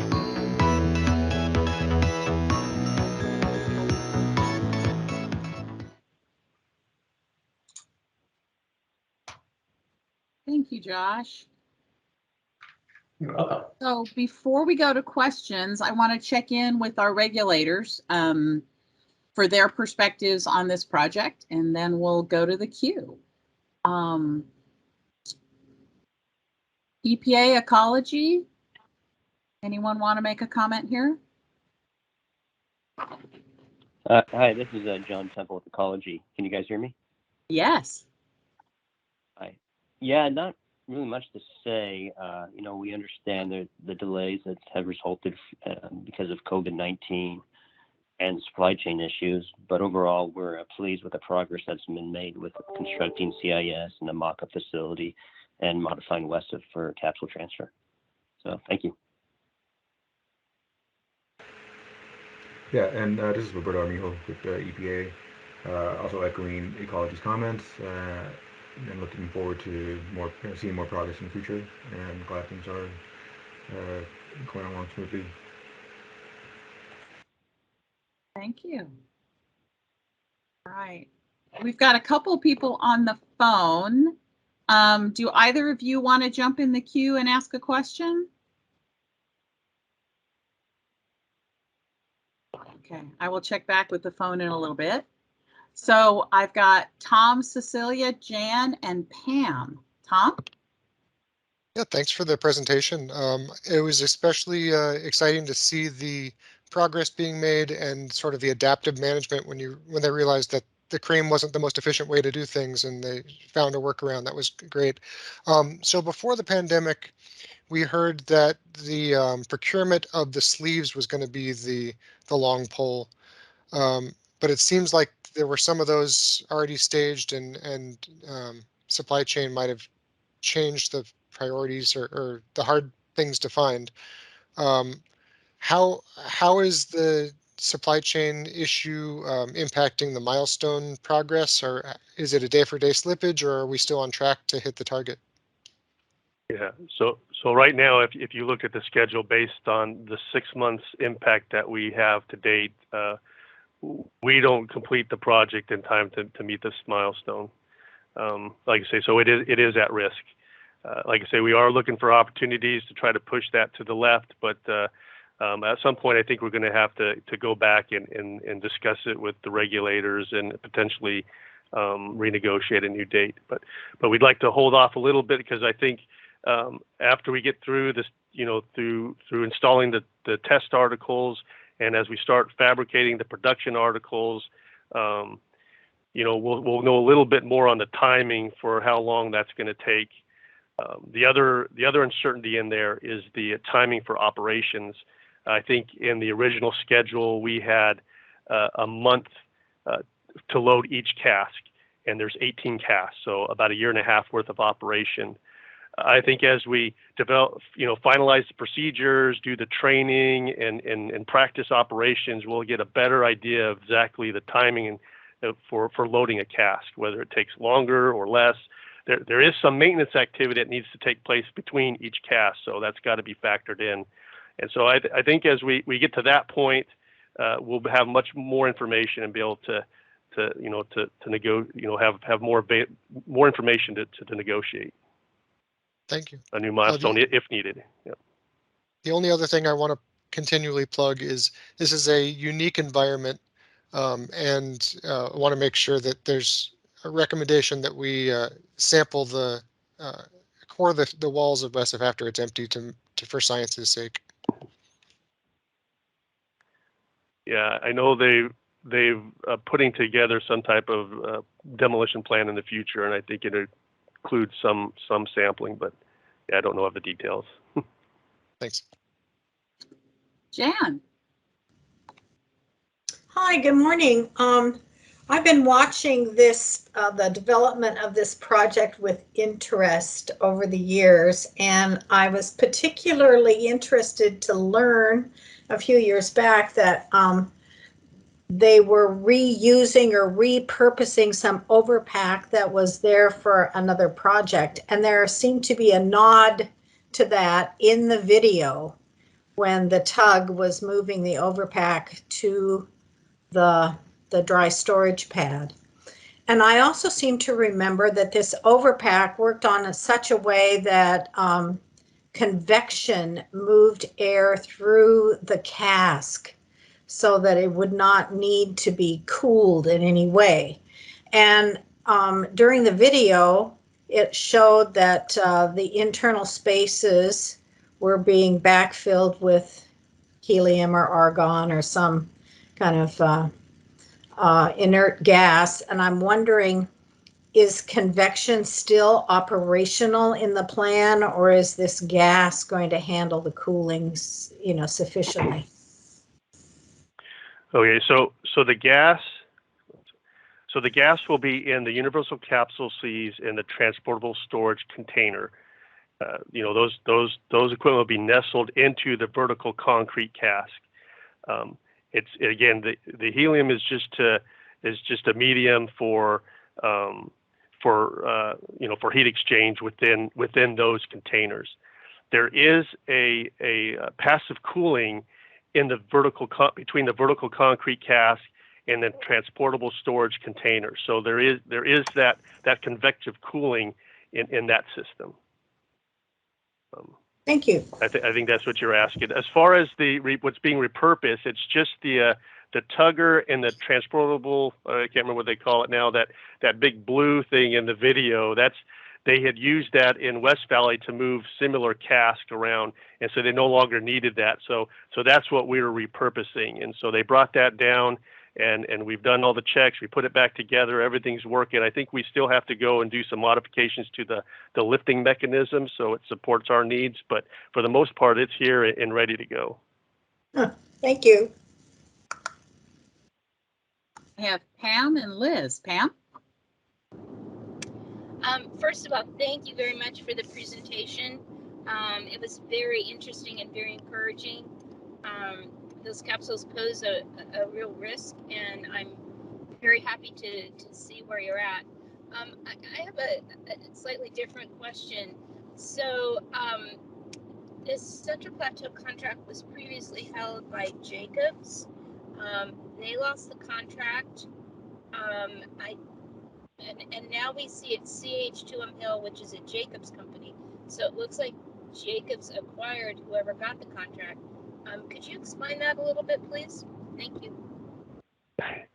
Yeah, so it's a bit just because it's an older video. The previous contractor was CH2M Hill, and they're the ones that put the video together. They've done the design work and kind of initially started the whole project. They lost a contract, and now CPCco has a contract, and they just picked up right where CH2M Hill was. Nothing has changed. Hopefully answers your question. Who owns CPCco? I'm not. I don't know if I can answer that. I don't know if Gary Younger or someone else can. My understanding that's the new prime contract, and I think it's made of several different smaller companies, but that's the prime contract now to DOERL. Like I said previously, it was CH2M Hill was the prime contractor, and they were also kind of a conglomerate of different companies. But someone put it in here. Mentum, Floor, and Atkins are the contractors under CPCco. Thank you. But a lot of this work is, a lot of this work is being done by subcontracts to CPCco. Like, for example, NAC is the main subcontractor that's doing the fabrication of the CSS equipment, and then of course they have subcontractors doing each individual. As I mentioned, a lot of the equipment is being done here in Washington State. So Highline here is doing a lot of the transfer equipment that'll be used to transfer the capsules. They're doing a lot of it. There are other facilities, like I said, in Canada. They're doing the automatic weld system, the vertical concrete cask. The transportable storage containers. They're actually being manufactured out of Japan.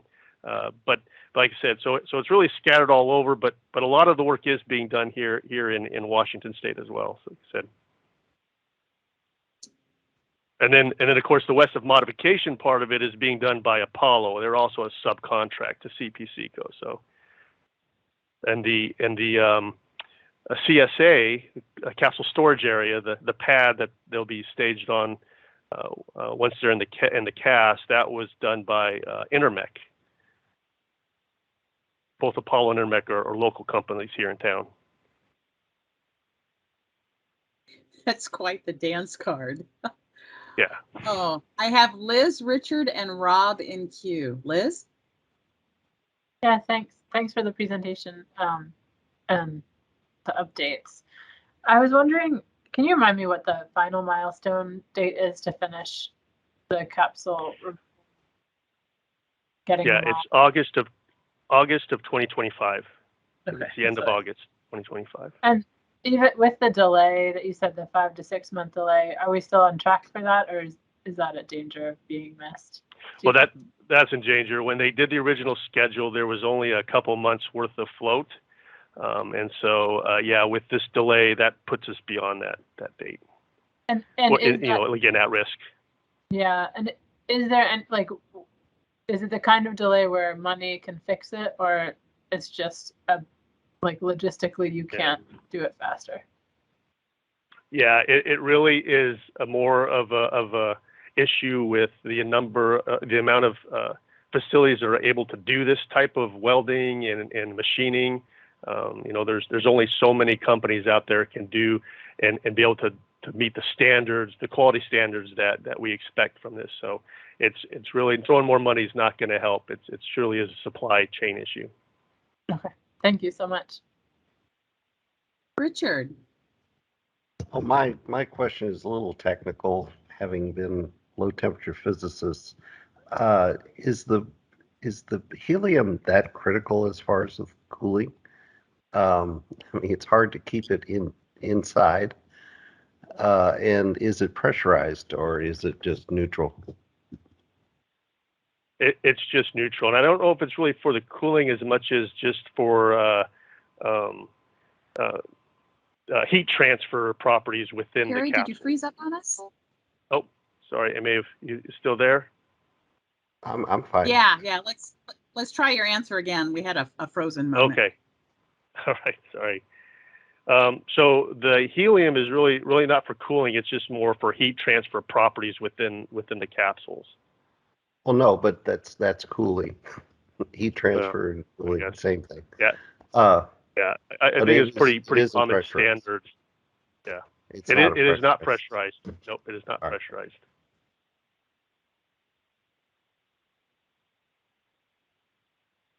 Rob. Hi, thanks a lot for the presentation. My name is Rob Davis and I represent Pasco. First thing I'd like to take people back to the fact that I really think that we owe a real hand of thanks to Julie Reddick, who really spearheaded this project through the DOE for all those years. It was very hard because I can remember back we always knew we had to do something with the capsules. But it wasn't until in the like 2007 and something that the cement or the concrete became an issue and we couldn't verify it. We had to take core samples. And then we had expert reports say something. And then nobody could really decide what the risk really was to accelerate it. And it took somebody like Julie to really take charge and make sure it went through. So my hat's off to her. My question to you is, how do you vision the end state of this? What do you see as it's all over for this particular thing? What's it gonna? Yeah, tell us about the end state. Thank you. So the end state for this project is having all the capsules removed out of the pool cell and dry storage. So, eventually the end state is having all 1,936 capsules loaded in the 18 vertical concrete cask and then being stored out at the CSA. The end state, as far as the facility and everything else, what else is going to have to be there to maintain security, be a monument, be a what? You're creating a big pad of radioactive things, and now that's got to end up being safe from everybody for decades. And so is it going to need to have extra buildings around it? Is it going to need, are you going to tear down the facility where it's at? It may sound as yes, you're going to decommission that. So I just kind of wondering what you see as the end state for the site is for there. So give us a perspective. Thank you. So, yeah, sure. So, that's a tough question because I'm not sure. Again, a waste determination has not been made on these capsules, and so right now, as far as I know, there is no disposition path for them. And so until a disposition path has been decided, it's hard to say what the end state is. Moving in the future, the CSB, where they currently store the MCOs that are destined to go to a repository at some point, that facility is going to be is right next door, and that's the facility that's how they're going to be managing the pad that these casks are on. We just are getting ready to submit, as part of a TPA milestone, submit a disposition strategy or paper to Ecology that doesn't say this is how they're going to be disposed of, but it looks at the different options, whether they go to Westside, if they're declared true waste, if they're low level waste, what do we do with them?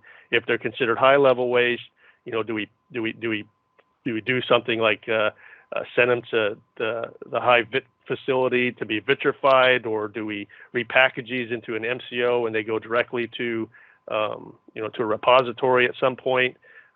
So we're kind of looking at the different options and the strategies that it would take to do each option. And I think we have a TPM milestone to get that to them by the end of March of this year. But as far as I know right now, there has been no set final disposition path for them. And so right now the plan is they would sit on this pad for as long as needed to until a disposition path has been decided. Thank you. I hope that answers your question. Yeah, that really drives to the point, I think, that we all understand that this is a temporary, and we expect something maybe a decade from now or so, whatever the life that you've built into this storage pad. Yeah. Thank you.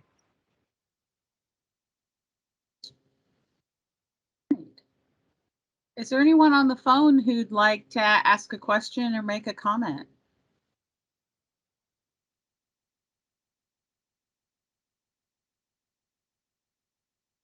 Tom, do you want to wrap this up for us? Or are there other questions that we've missed? I don't want to miss anybody. Let's get you off of mute. We'll hear you better that way. The only quick follow-up I would have from Rob's question is, what is the life expectancy for the storage unit? Do we know, or? Yeah, so the vertical concrete casts and all the insides have been designed to I think it was 300 years for a design life. But right now we only take credit in our DSA. We only take credit out to 40 years. And what we'll do is we have an aging management program where we actually have we're having 19 of these casts built, but again we're only using 18, and so the 19th cast will be part of this aging management program that will monitor, that'll allow us to investigate whether or not these things are degrading faster than we expect, or if they can last even longer than what we've designed them to. So, excellent. Well, thank you so much again for the presentation. And we're a little ahead of time, so if anyone has any last questions about WESIF, speak now or go to lunch. I just thought of one. We've been putting it in our comments for a while now, trying to make sure that the concrete is tested post removal of the capsules, just so that it can contribute to the wider knowledge of concrete degradation. Do you know if there's any plans for that, or how that's being figured into the plans?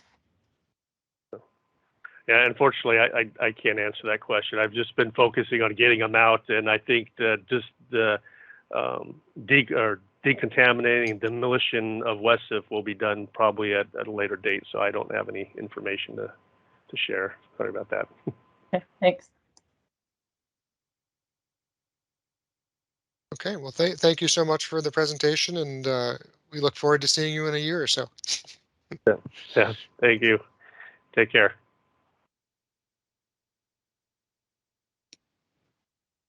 Great. So Tom, we'll break for lunch until 1 o'clock. Well, if we're going 10 minutes early, do we want to come back 10 minutes early, since after lunch is just committee business stuff anyway? So We can do that. Oh, that's 12:50, right? Is my math correct? sounds right to me. All right. Thanks, everybody.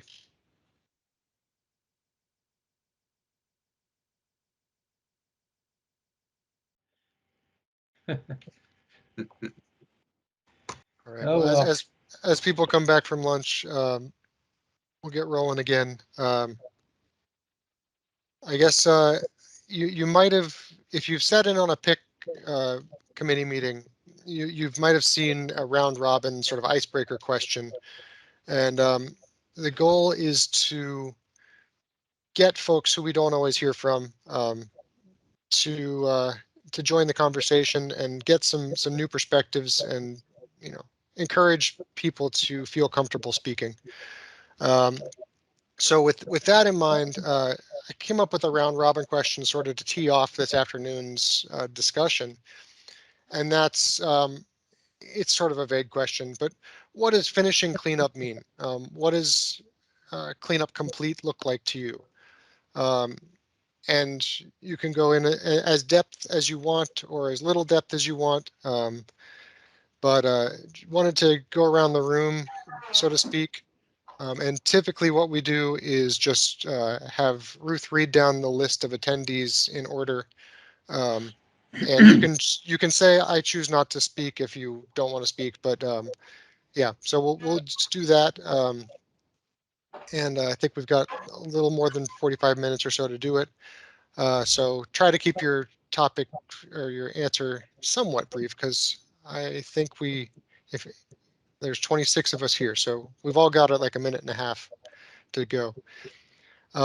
So on my computer, I'm first alphabetically, but that doesn't seem right. So, but it's my question, so I'm going to go first. So it's a really interesting idea of cleanup, because you've got different levels of doneness. When you have a record of decision and you complete the work in that record of decision, you send the soil samples off to the regulator to approve their closeout documents. And that could be when cleanup's complete. But then you've got post-remediation groundwater monitoring. And we've seen, some of the tanks leaks documents say that a leak today will get to groundwater in 20 years. So really you need 20 years of post-remediation groundwater monitoring. And then beyond that, EM gives the site off to LM, which is legacy management at DOE, and they do long-term monitoring after the EM mission is done. So I guess to me, there's two levels of when cleanup is done. One is when the soils are cleaned in accordance with the record of decision, and the regulator signs off on that. But really, the long-term, when the long-term monitoring gets regulators sign off saying that long-term monitoring is no longer necessary to prevent risk to human health or the environment, which could be hundreds of years, is when cleanup is really done. I mean, we're moving all this stuff to ERDF and IDF. Those landfills are going to need to be monitored for a long time. And as long as they're being monitored, there's a potential that they could need to be reopened to do more cleanup.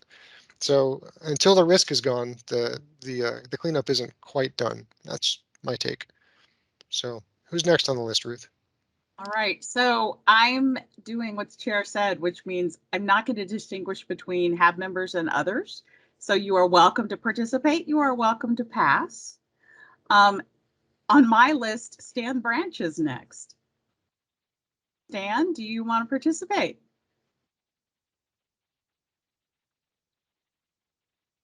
Can you hear me? Yeah. Well, I'll pass and let the committee people go ahead and go. Okay. Chris Sutton. Make sure we get you unmuted.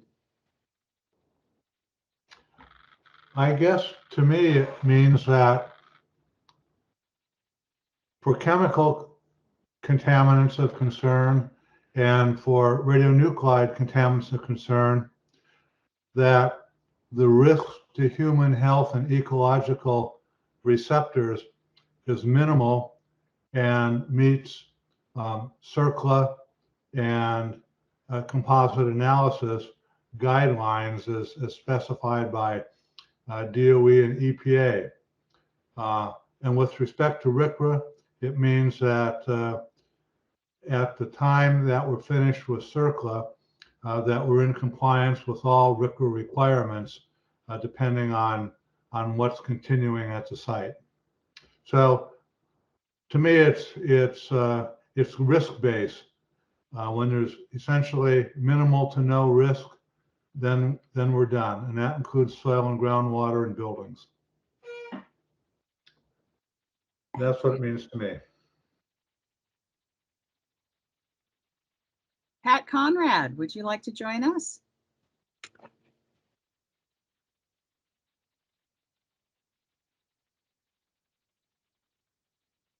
Okay, Denise Jones, one of our new members. What are your thoughts? Hi, everyone. I really think Chris and Tom did a great job, and I was trying to think of an answer. You guys were saying it before it could come out of my brain. I agree that that there are different stages and metrics of being finished and how we decide when we're done. But I also feel that there's long-term, if not forever, monitoring and management of the site. Thanks. Thank you. Gabe Bonini, you've had multiple roles with Hanford. Would you like to share your thoughts?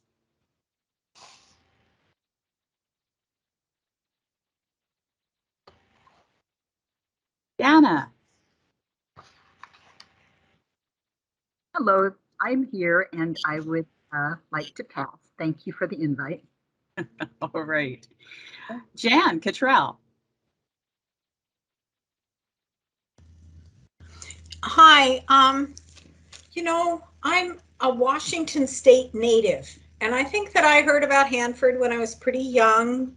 And I think I've told you this before. My dad made nitroglycerin for a living, so I have a healthy interest in hazardous materials.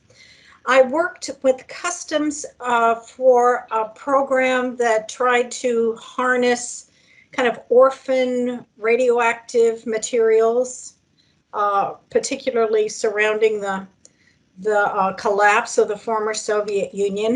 So when I saw the opportunity to apply for the Hanford Advisory Board, it seemed like a good fit for me. And I have been doing this for a number of years now, and I've learned so much about something that is going on right in my home state. So there's a way in which I'm really passionate about it. I don't have a lot of real technical expertise except what I've developed by just listening to all these kind of erudite scientists and people who have worked on the site. But as far as what does cleanup look like to me, of course, we want every bit of it cleaned up and shipped to wherever it goes, whether it's in New Mexico or Utah or shot into the sun. It would be nice if it were all cleaned up. And I know now that it's going to take, you know, beyond our lifetimes to do this. And so I'm very happy to be part of a group that is so focused and dedicated to try to make the best of this endeavor. Thank you, Jan. Dieter Borman, would you like to join into the round robin about what finishing cleanup looks like? We're inviting everybody.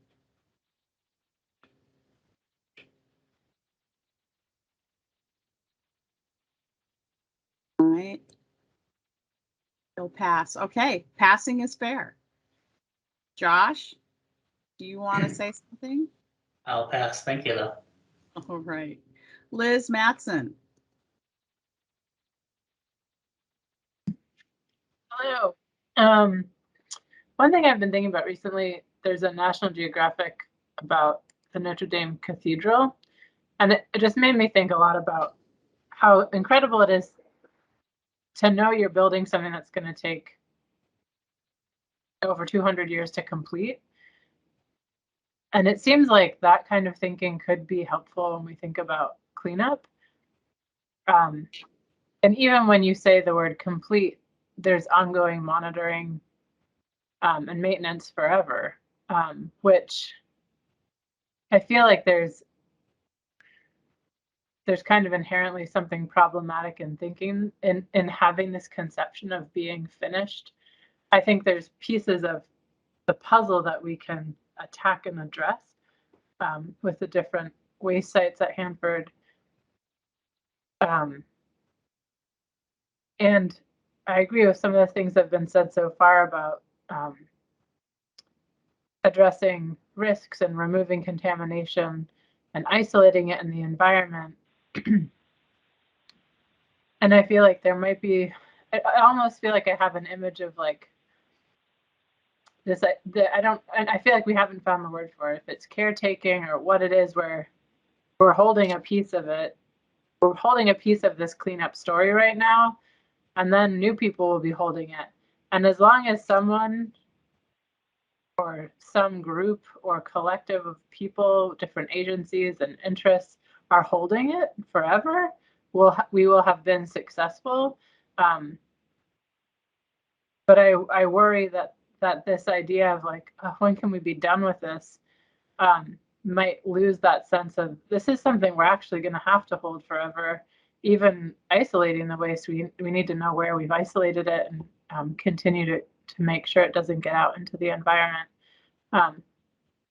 That's kind of my thoughts right now. Thanks. Thank you. Marissa, would you like to share your thoughts? Oh, no, I don't have any at this time. Thank you. Thank you. Mason Murphy, would you like to contribute? Sure, yeah. We are doing the what does finishing cleanup mean and look like to us, right? Correct. Gosh, that's a tough one, isn't it? I think that I don't know that it ever finishes, right? I think that what we find is most states and areas that have some sort of a cleanup like this, obviously none are comparable, but some that have cleanups like this end up having pump and treat plants and operations for many decades after the completion of cleanup. And so to me, it looks like a partially long-term stewardship and maintaining access to those lands in various capacities, and also continuing to ensure that as contaminants move through the soil column, that they are able to be captured. So I think it in the near term or in the next 100 years, I don't think that we see the cleanup that I envision as clean, but we certainly move towards that. Hope that helps. Thank you. Brian Miller. Hi, Ruth. I actually would echo a lot of what everybody else has said so far, but and I might sound at risk of speaking like an ecology person here, but I would say definitely, and I agree with it, is cleaning up the environment to a point on Hanford where it's, you know, safe and protective of people, and the environment for generations to come. And I think, you know, a lot of that includes, you know, getting all the nuclear waste, you know, isolated, treated, vitrified, basically getting all these projects wrapped up, and then kind of like Liz and a couple other folks have said is the long-term stewardship. There's always going to have to be monitoring on site to make sure, you know, contamination doesn't get out from the stuff that does remain on site and treated. And so I guess, you know, in that sense, cleanup might not ever be quote unquote done, but definitely getting it to a point where we don't have this imminent risk of stuff getting out into the environment and, you know, to the river and other places. Thank you. Mia Burke, would you like to share your thoughts? Hi, yeah, thank you. So I think it's kind of a strange feeling to be making decisions and trying to project into the future what we expect cleanup to be, because none of us will ever see it, even the youngest of us. But I think one of the things that kind of brings me hope in the cleanup vision is seeing, or not being able to see myself, but like hoping that in the future, tribal members are able to return to the land and gather plants and roots and things for medicinal purposes, or eating or hunting, fishing. And that's kind of the benchmark I see of like, it's clean enough to be able to return to the land, and it's safe and not no longer dangerous, which is the hope that I hold. Thank you. Olivia, would you like to share a thought? No, thank you. I'll pass. Pam?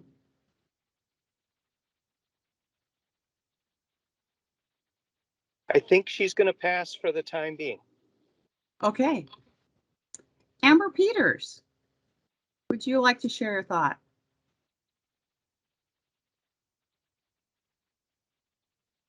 I have lost Amber for a moment. Richard Bloom. Well, I think cleanup is a strange concept for Hanford. Stable is what I would say is my vision, that there are a lot of unstable parts, mainly tank farms. But I see, basically the Central Plateau as being a monitored area for basically forever, much like the Rocky Flats site, which is complete, but it's not clean. It's just stable, and that's basically the best we can hope for is stabilization. Thank you. Rob Davis.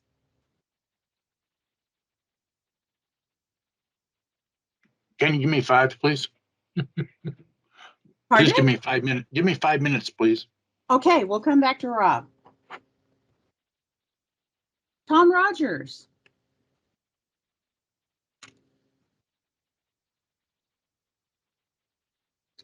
Okay. Tom, Cecilia, you already went. Steve Anderson. You with us, Steve?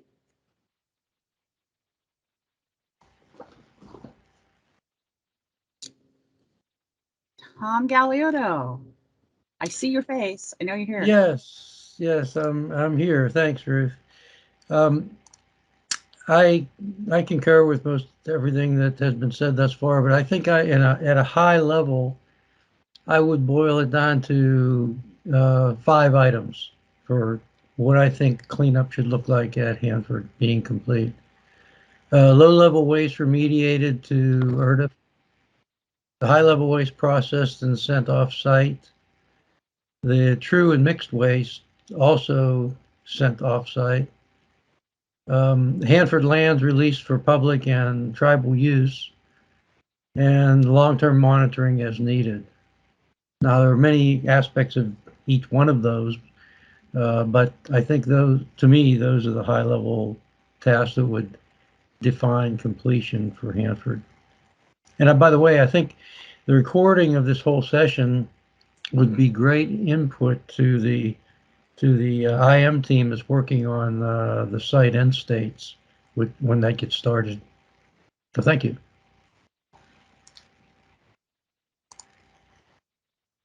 Gary Younger. I'm sitting here listening to an awful lot of awesome and thoughtful responses, and I have nothing additional to add at this time.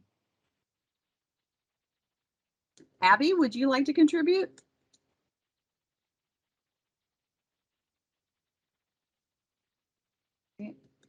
Rob, I don't think that was totally 5 minutes. No, that's good. I have ideas of geographically what I'd like to see in end states and certain monuments and things of that sort to make sure everybody remembers. But I think an end state also needs to be one where we retain, there's so many wonderful things that happen at Hanford in the research and the development and even in the cleanup and the technologies and the mistakes we made and the contamination we allowed to spread and et cetera. So those are all lessons that need to be learned. End states have to include that. We are on a multi-generational trip here to clean up the site. And as such, generations after us need to understand, anyway, how important it was and how we took this seriously and how we hope that our waste is disposed in a way that encompasses all of our board values and does what the is to isolate and dispose. That's what I look at end states to be, is that we followed all the rules and have it cleaned up, and that we remember our past. Thank you. Thank you. I am at the end of the list, Mr. Chairman. You skipped yourself. I skipped myself. So I'm not going to give you an opinion. I am going to give you an observation. This year marks 30 years that I've been a professional facilitator, and that includes working with FACA boards for Department of Defense, Interior, Ag, Energy. It also includes 2 tours of duty with the Hanford Natural Resource Trustee Council and the HAB, and doing some mediation between tribes and Department of Energy. A lot of different projects, but what you have at Hanford is something that a lot of folks that I've worked with over the years don't have. And in my opinion, it actually makes the tough times a little less difficult, because when we're in any meeting about Hanford, there is an agreement in the room, whether you speak it or not, whether it's conscious or not. But I've never been to a Hanford meeting where someone in the room would say, we're done. The agreement is, we're not done yet. There's still work to be done. And when things get difficult about who's going to do it or how much it's going to cost or how fast it's going to get done, there is an agreement about we're not done yet. And so you can take a step back and go, okay, but we agree we still have work to do. There are an awful lot of groups across the country and even internationally where for some delay is success, and you don't really have that here. You have the agreement that you're not done yet, and that in a funny way is a gift that actually sets you apart from a lot of groups trying to do cleanup.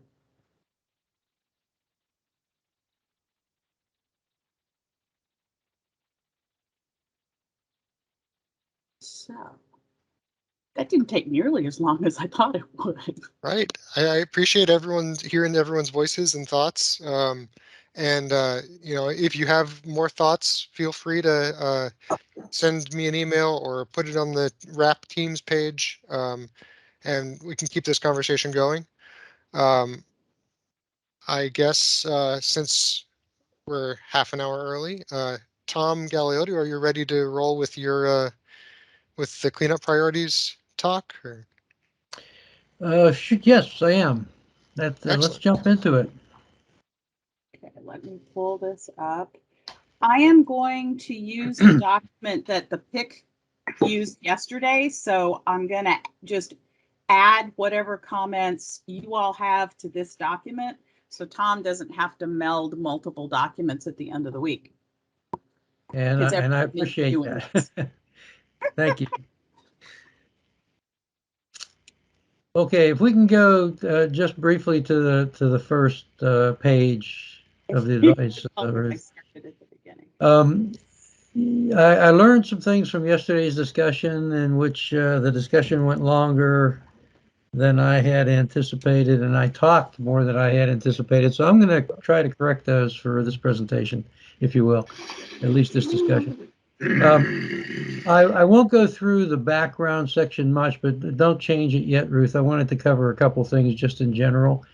This advice is the next one in a long series of annual cleanup / budget priority advice items that the HAB has issued over the years, in fact, for many years.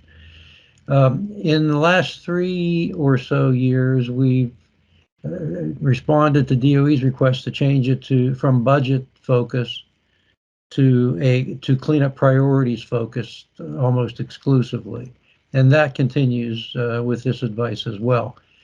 The structure of this particular year's advice, and this year's advice is focused on fiscal 2024, which is called the formulation budget year. It's 2 years out from the current fiscal year.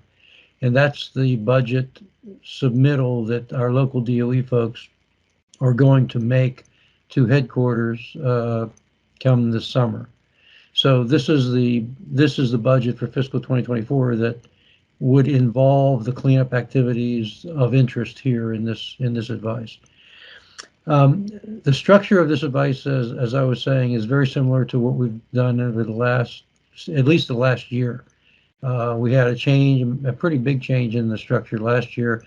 It was well accepted by both the HAB and by DOE from comments made, and so we've maintained that structure in general. If we could, the only open question from the background section that we had to address this year by the IM team was whether or not we would continue to focus only on the formulation year for fiscal 2024, or if we would broaden it to cover the range of years covered by the latest DOE 5-year plan.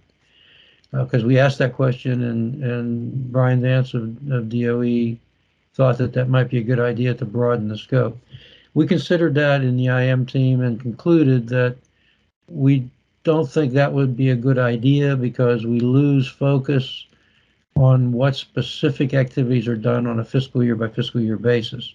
So we've chosen to write this advice this year again on the formulation year only, the 2024 in this case. Okay, Ruth, if you could go to the advice section for me. I won't go through this text in the background. You've seen it before from last year, or if you haven't, you can read it from last year's advice in general. The tabular items are in fact the cleanup priorities for that fiscal year that we've developed. The format that you see, for those that you haven't seen it before, there's 3 columns on this table. The first column on item number is numbered, if you will, lettered and numbered in such a way that we are trying to not denote an item by item sequential priority. We are grouping items in the tank waste cleanup section, as you see. All the items begin with TW, tank waste, and they go from A through H, I guess, I, sorry. The second column, we've divided or segregated items we felt are critical to be done in fiscal 2024, and those that we feel are important. In other words, not inconsequential, but important, a little less than critical importance to the cleanup task. And then the third column, in each of the categories we're dealing with, this one being cleanup plateau, central plateau cleanup, are the item descriptions, very brief item descriptions that we would like the DOE to address in that year. I won't go through each one of these for tank waste, but as you see on the screen, I'd like to focus the time on two categories that are affecting the RAP: Central Plateau cleanup and the river corridor cleanup. Those two fall generally within, almost specifically within, the RAP, and I'd like to go through these in detail, and then I'd like to follow that, given the time, to the fourth category, and that is the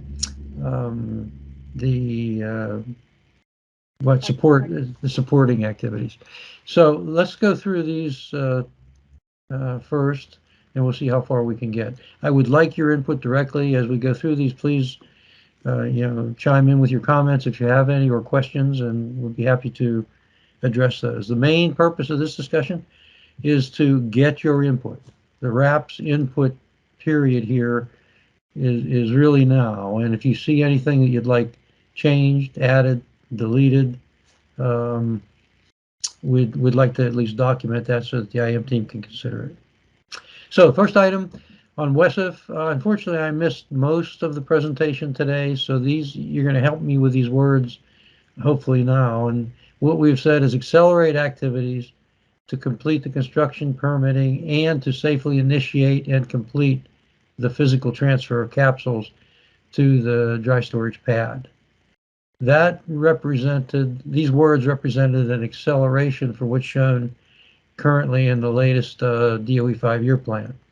The completion of the the transfer of capsules was not shown to be occurring until 2025. So we're suggesting that we need to accelerate that by a year. Do the words here need change based on what you heard today from the presentation, do you think? There were some questions about dates and timelines during the presentation. Does anyone want to jump in with that information? Yeah, again, I apologize for missing that, or else I would have suggested something here, but. Yeah, I think what the presentation said was that they're running about 6 months behind. But I think it's important to stress that we want it sped up if possible. But I see Pam's in queue. Pam. Okay, so the words themselves sound like they still fit. They may be even more of an acceleration than we intended, but we feel it's important to get that work finished. It's critical, actually, to our cleanup needs. Again, if you have any. We've got Pam in queue. Oh, sorry. I think this is good wording. I mean, basically what we heard this morning was there was supply chain problems, which is not the fault of the contractor or DOE. They're struggling the best they can with it. So I think this wording is good. Thank you. Okay, thanks, Pam. I appreciate that. By the way, if you have any other comments when we're finished with this discussion today, please feel free to offer them. Our next IM team call is in about a week and a half, so we'd be happy to incorporate those as well. Second item, pump and treat, maintain. We got Richard Bloom. Oh, I'm sorry, I can't see those. Yeah, go ahead. Hey, one question. This is mainly to the RAP committee. One of the items that we brought up when the HSEP originally started pushing the West capsule issue was to at least evaluate the results of that long-term exposure to the concrete, because it's important for other long-term aspects, especially for the VIT plant, of high energy exposures to concrete. So I don't know if that's in your discussions you've had, but it's not a critical item, but at least planning for some evaluation of the pits, the basins after the capsules are removed. Okay, that is not covered at all in these items. We might want to talk to you more on that, Richard, but I've taken a note on it. All right. Thank you. Pump and treat. Basically, we want to maintain, optimize, and expand the groundwater pump and treat program operations. And the items listed specifically, BP5, PO1, I believe, and I'll verify this, are the ones mentioned in the 5-year plan. So I don't think that's a particular expansion for DOE, except we're saying expand the overall program, and that would mean additional waste site additions if we can do that to expand the pump and treat too. Central Waste Complex, CWC, the wording here is something that the IM team decided upon. Bring all waste stored, and I'm not too familiar with the CWC, but indoors and outdoors, I guess we have both storage, into compliance by characterizing, removing, and treating the wastes. The main idea here is we want to move forward to continue to characterize the waste so that we know exactly what's in it and treat it if we need to and package it, basically. We might want to even add the word packaging to that item. I'll talk with the IM team about that. Because that's the intent, to have it ready to go offsite, ready to move offsite as soon as we have a place to send it. That's good. Thanks, Ray. ERDF support. I have a comment on that, Tom. Okay. It seems like the Central Waste Complex is a place where things have been waiting for a long time to be moved to, long-term storage. And we have deadlines from where WIP is supposedly no longer going to accept waste shipments. And so I wonder if there's a way to add a concern about getting an appointment, getting a time, a shipping date from all of the various competing places, so that our waste, our high-level waste that is maybe in deteriorating containers, can be shipped off-site. That's a really good point on the establishment of a schedule. I like that idea. I think the response might be that I don't know that anybody can establish a schedule, but I think it's worth highlighting that need. Good point. Thank you. Okay, we've got another hand. Pam? Pam. Yeah, I just want to add something to that. So we can't ship to WIP unless they've got capacity to take it. And right now they're digging panel 8, and they're working aggressively, although slowed by COVID, to improve the ventilation system so that they can actually move to a new tunnel. So I don't know what the correct words are, but something about monitoring opportunities for shipping waste to WIP, and being sure that that our place in the line is monitored or protected, something like that. Yeah. But I mean, they physically don't have the capacity right now, and there are legal agreements in place that are letting Idaho and Los Alamos ship large volumes before us.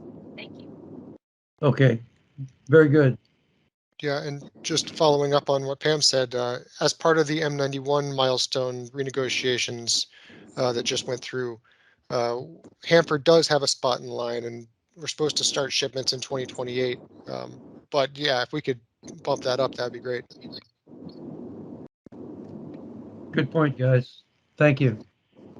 On again, somebody remind me of our acronym RAWP. It just hasn't stuck with me since yesterday.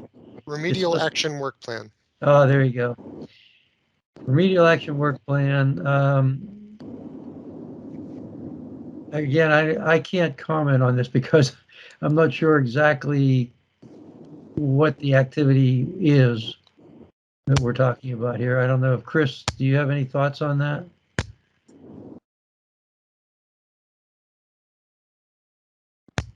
It doesn't really appear in the 5-year plan that DOE's presented. So I think somewhere along the line, either last year or this year, there was someone or several someones on the IM team thought that this was a critical item or an important item to include. Yeah, but that it's was not me. in the 5-year plan. Yeah, I added this one on the IM team because if you look at the remedial action work plan for the 200 CW5 PW136 record of decision, which is the Z-cribs, the schedule in that remedial action work plan has work starting in 2024. So that's why, for budget year 2024, that's work that was scheduled. Okay. Okay, so you feel the wording is consistent with the 5-year plan, Tom? Yeah, maybe instead of ROP for the bold, we change it to Z plant or something like that, Z cribs. Oh, okay. Okay, good. Very good. We'll do that. Okay, T and B plants, begin removal actions at both of those plants. I think that's consistent with the 5-year plan as said in the draft that DOE currently is working to. It's not that draft plan. That plan is not finalized to our knowledge. It's still in draft form. So we're going on the basis of that draft that we reviewed with DOE back in October. The last item under Central Plateau is the true wastes. Provide detailed engineering assessment and schedule for the public review of waste shipments off the Hanford site. This is kind of a, I don't know if this is directly tied to the Central Waste Complex, but my belief is that it is. Is there any need to tie these two together, or should they be separate? Sort of gets at what Jan was talking about. Yeah. Yeah, for as far as scheduling, having a place in line.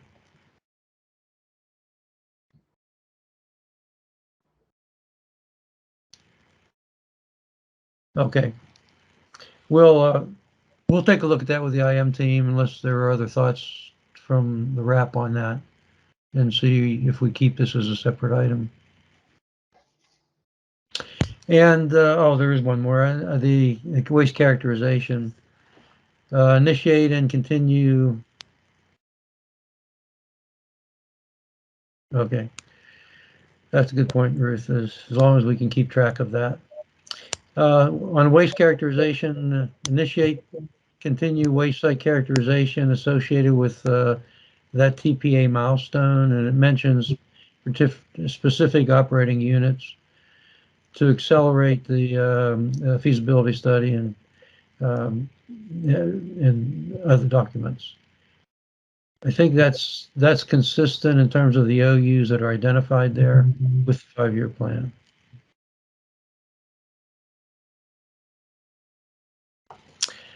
Okay, let's go on to the river corridor now. There are a few items here too.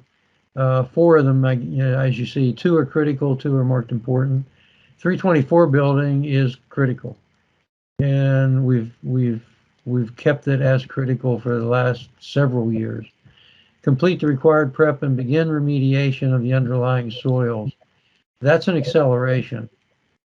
Funding should be continuous to maintain trained workforce. That second sentence there is similar to the one we had earlier on, and that's felt to be important because if we lose the continuity of the workforce, either by availability in general or the training of the workforce to do that specific job, then we lose time, and time costs us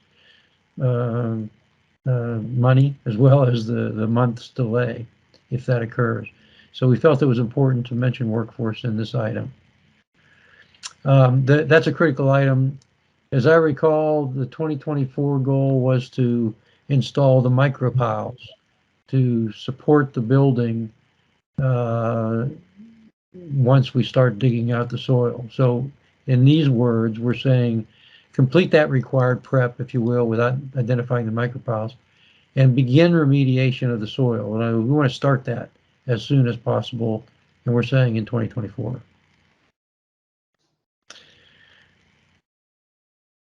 Again, chime in if you have comments. The next one is the groundwater cleanup. This is also kind of a tie back into the pump and treat, in my mind, at least, in the Central Plateau. Accelerate remediation and groundwater cleanup in the corridor through optimization of extraction well networks and associated P&T facilities. Here again, we're encouraging DOE to consider expansion of the pump and treat facilities and also the extraction wells that may be used. So this is a general one. It's tied to the river corridor, which is in addition, if you will, to the Central Plateau cleanup. The other 2 are, I believe, consistent with the 5-year plan. I don't believe that they're acceleration. One is completion of the 100N record of decision. We originally had mention of the installation of the appetite barrier, which is to go into the cribs around 100N, trenches around 100N. But we took that out thinking that if they complete the rod, then they will have completed whatever identified and approved actions are necessary for 100N. So we deleted the mention of the appetite and stuck with the rod completion as stated. And the final one in that category, K West Basin, 5 K West, begin demolition of the basin. Frankly, I can't remember if that was an acceleration or not. Now that I think of it, it may have been an acceleration by 1 year that's shown in the 5-year plan from DOE. But it's an item that is being worked on by DOE in general to support ultimate demolition of the K West Basin. So we'll have to relook at that and see if that's an acceleration. But in this case, it doesn't particularly matter because that's the important part. The important thing is to demolish the basin, get to that point. Very good. Before we move into indirect supporting activities, any other comments on the Central Plateau or the River Corridor items? Any additions or thoughts on those?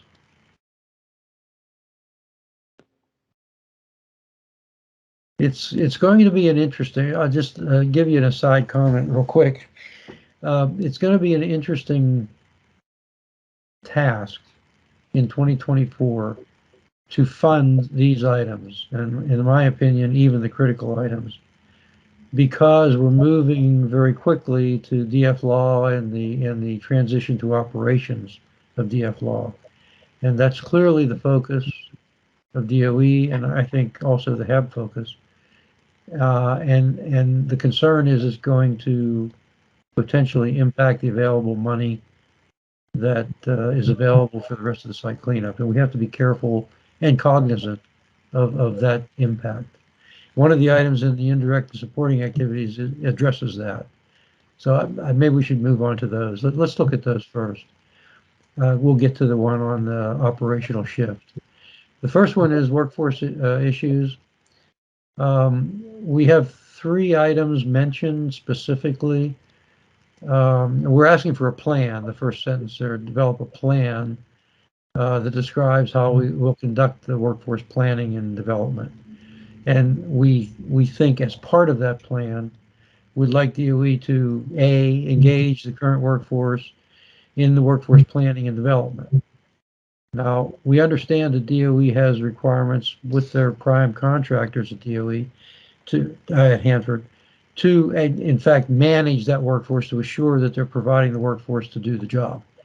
But we're encouraging DOE to do more than that in these items. B, identify any potential risks for accomplishing the waste processing campaigns that require uninterrupted operations. Again, the focus here associated with workforce is that we don't want to interrupt any ongoing operations where it has funding and it has a current workforce. If we run into a situation where we aren't maintaining the training and the adequacy of that workforce, we want to avoid that situation. And C, make tangible investments in the next generation workforce. That some of those items are mentioned in that reference board advice number 305, which dates, I think, 2 years ago. Maybe it was last year, actually. And it includes such things as public outreach to encourage people to be excited and to view Hanford as a viable employer, and not only viable but a preferred employer because of the salary, because of the benefits, because of the important work that's done, all those things, the mission. Hanford cleanup. There are a lot of things that can be done that we don't. Some of which are done, but we don't see the focus as great as we'd like to see it. That's why these items are there. Second item on workforce safety, we've talked about yesterday at the PIC meeting and also at the previous IM team meeting on this subject. We talked about whether this should stay, this item, because DOE, as the comment to the right from Chris earlier mentioned, DOE puts Hanford safety into every activity that's done at Hanford, and they very well, and it's admirable that they are focused on Hanford worker safety. So we're not sure if this item adds any emphasis that we should be focused on here. We'll have to address this with the IM team, but if you have any thoughts on that, whether or not we should include a specific item on safety, because there may be some lacking items that we aren't doing, for example. We'd like to hear those as examples. So, let us know, let me know, let Ruth know if you have any such feelings that we should include this or not. It may get dropped. We're not quite sure yet. The next item, expanded HAB and public involvement. We had a number of comments and a fair discussion at the PIC yesterday. This falls within the PIC's area. I'll go through it fairly quickly, but if you have any thoughts, they're certainly welcome. Fully fund the board to hold 6 full board meetings a year, 1 being a regional meeting, and a full complement of committee and issue manager meetings. The comment that the PIC made was, should we expand the regional public engagement as part of these words as well? It's a little different than just having a meeting. C, reinstate travel reimbursement for board alternates. We know DOE's position on that. I don't see it changing in this next year. We may have to, we can decide to leave it in. There's no problem in leaving it in, but it looks like it's going to be a non-starter on that item C, to me at least. So we'll talk about it more on the IM team as well. And finally, in that category, D, invest in technological improvements. The wording that the PIC would like to add is to continue to grow the capacity for virtual and technology-assisted participation. I like those words, and I think because we're already doing recordings, and the facilitation team is already making those available to people that wish to listen to those from all meetings. So we're doing some of the intent of that item from last year already. And so I think the additional words highlighted in yellow would be appropriate here from the PIC. Item D on the Hanford funding support. This deals with the the one I mentioned earlier about the funding for operations of DF Law potentially drawing off support from the other cleanup activities, the other important and critical cleanup activities from Hanford. We don't want that to happen. DOE is not intending to do that, but the fact remains that DF Law operation is going to take a substantial budget to reach and to qualify and to reach full capacity. So we're concerned about not drawing off funding from the other critical activities that are to be done. So we're mentioning it here is it is requested that DOE provide an engineering operational plan for public input that defines the existing assumptions on this issue, primarily focused on funding and the other significant Hanford. And how are we going to do that? How are we going to do all of these activities in conjunction with the shift to operations, including a separation of funding between RL and ORP? Yes. Question for you on that one, Tom, because are we expecting RL and ORP to get merged once operations start? Because I haven't seen that yet. No. Well, I don't know. We don't have that information. We know that Brian is still listed as separate managing separately managing both organizations. It could very well stay that way. We have no input or intelligence on that. So I think the idea was if we could define the funding separation or the statement that yes, RL and ORP will still have unique funding packages that will support their own activities would be in part supportive of this item to show that the RL activities are still going to proceed forward. I mean, could we change that to say ensure RL has sufficient funding in addition to DF law operation budget? Yes. Or something like that. Yes, if you can add those words in, Rich, ensure RL is fully funded in addition to the ORP functions is really what was intended, I think, there. That's a good point. I'm assuming you will wordsmith it to make it better. Yeah, that's great. As long as we capture that idea, that's perfect. And then finally, we have an item that may, in fact, the note on the right side say, should we include this or not? This item is suggested, and it's similar to one last year, that because the infrastructure, the critical maintenance activities, the min-safe activity, those types of activities at Hanford are all important, and they must be done in order for any cleanup to proceed. They're kind of a separate category that has to be funded. And therefore, we didn't include any specific items that are related to that. We made a statement earlier at the beginning of the advice section that said that very thing. We know these have to be done, so we're not listing those. This item is saying, okay, we know they have to be done, but is there a way to do the min-safe critical maintenance type of activities smarter so that we can save money that would then be applied to the actual cleanup activities that we're addressing here. DOE in the past has said the way to do that is the way to reduce the infrastructure min-safe activity costs is to close them out, and as soon as they're closed out, then those funds go down or are eliminated, and we can save some money that way to apply to cleanup.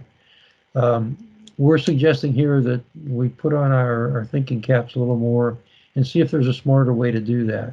Can we take advantage of I don't know, other maintenance supplies from close by sites that we can use in a pinch to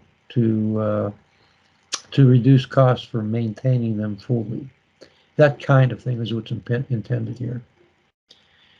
We don't yet have any great specific ideas, and we appreciate any ideas that you might have that we could list there as examples.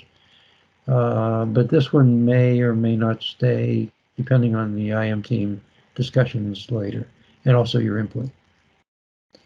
So if you have any input on that, yeah, please bring it up now or let us know at least.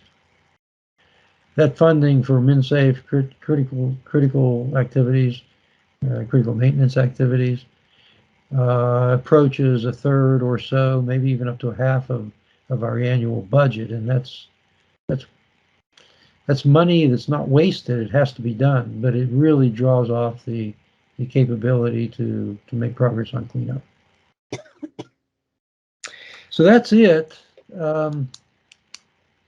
Any wrap-up thoughts on the approach we're taking?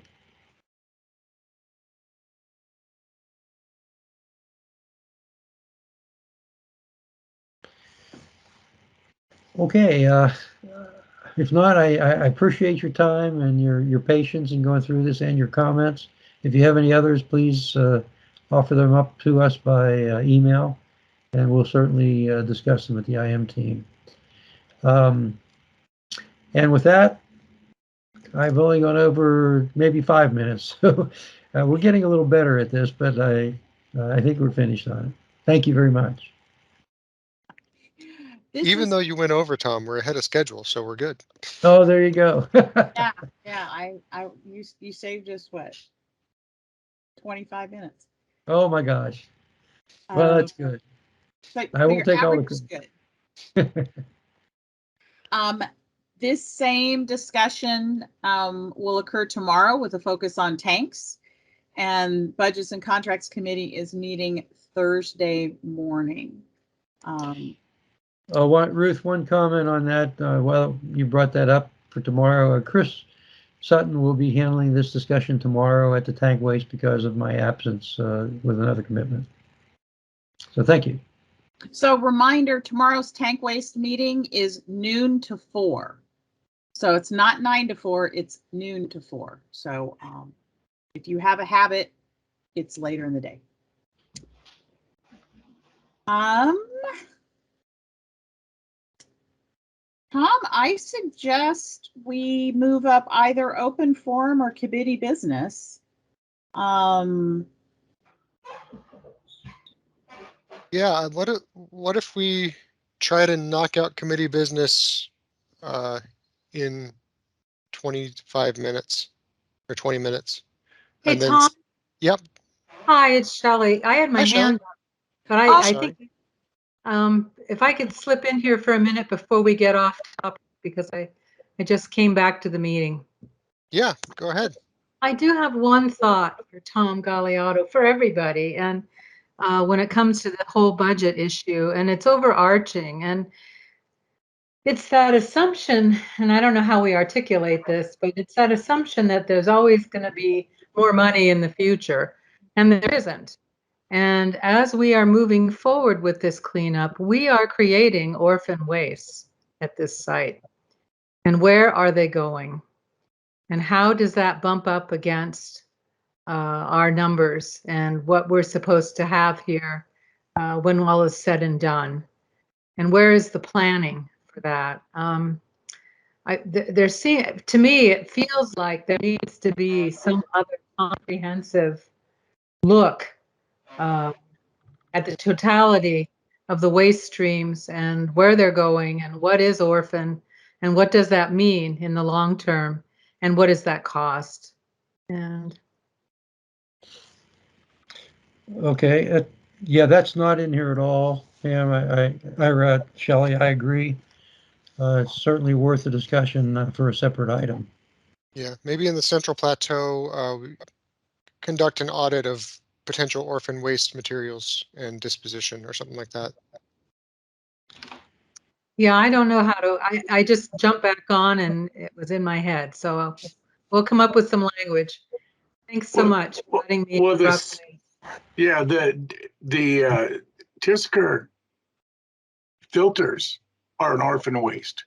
The iron exchange, absolutely, they are. You're right. There's quite a few of them out there. Yeah.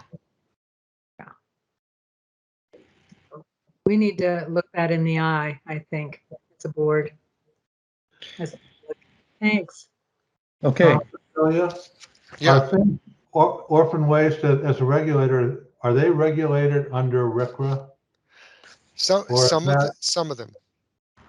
Not clear. Yeah, if they're mixed radioactive waste, they have some component under RCRA. If they're not, then it matters whether they're high level or low level or true, and there's a lot of uncertainty for a number of waste streams.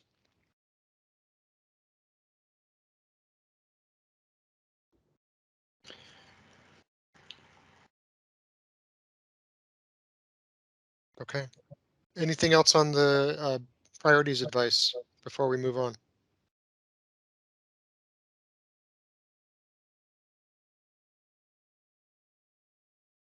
All right. So committee business. Topics and framing questions for April.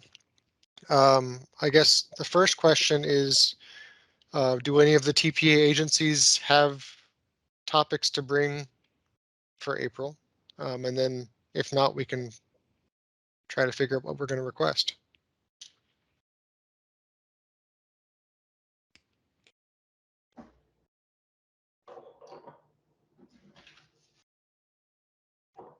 Surely we have agencies on, right? I mean, Hi, how you doing, Tom? This is Gary. Can you hear me? Yes, we can. I can. Okay, good. I know that you wanted to have a remediation and removal activities as part of today's agenda, and that got pushed off. So what I could do is see if that's something that we could get in for April. Okay. And I think that'll be about a year since the last update we had on 324. So maybe that could get rolled into that discussion as well. There are three major things that are happening with 324, and one of them is working right now and talking to the CPC Co on that one. I think they want to get the second part taken care of, and then working on the third before they update on that. So I will check on where 324 is. Okay.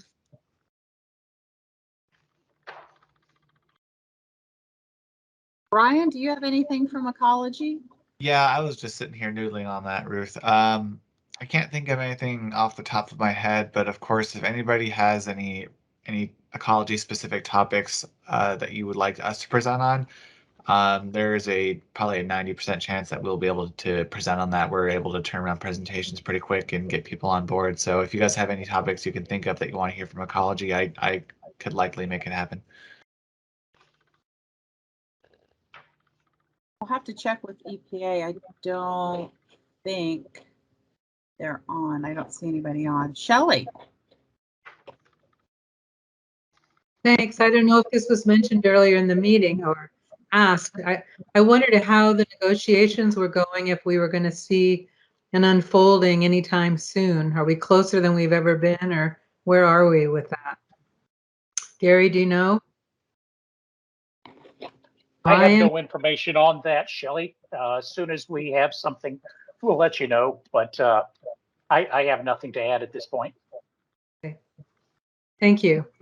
Yeah, I can tack on to what Gary said and say that we're continuing to work through the enforcement process, but don't really have anything much further to share at this time. Thank you. I appreciate that. Tom Galiotto, I see your hand. Yes, thanks. Just a quick summary or suggestions from this morning's presentations. For the April meeting for RAP, is it appropriate to ask, I guess, ecology and EPA to discuss the milestone status and the agreements? And this is like 2 months from now, right? So maybe the milestones will have been completed by then, and we can have that discussion for the additional milestones and what comes next.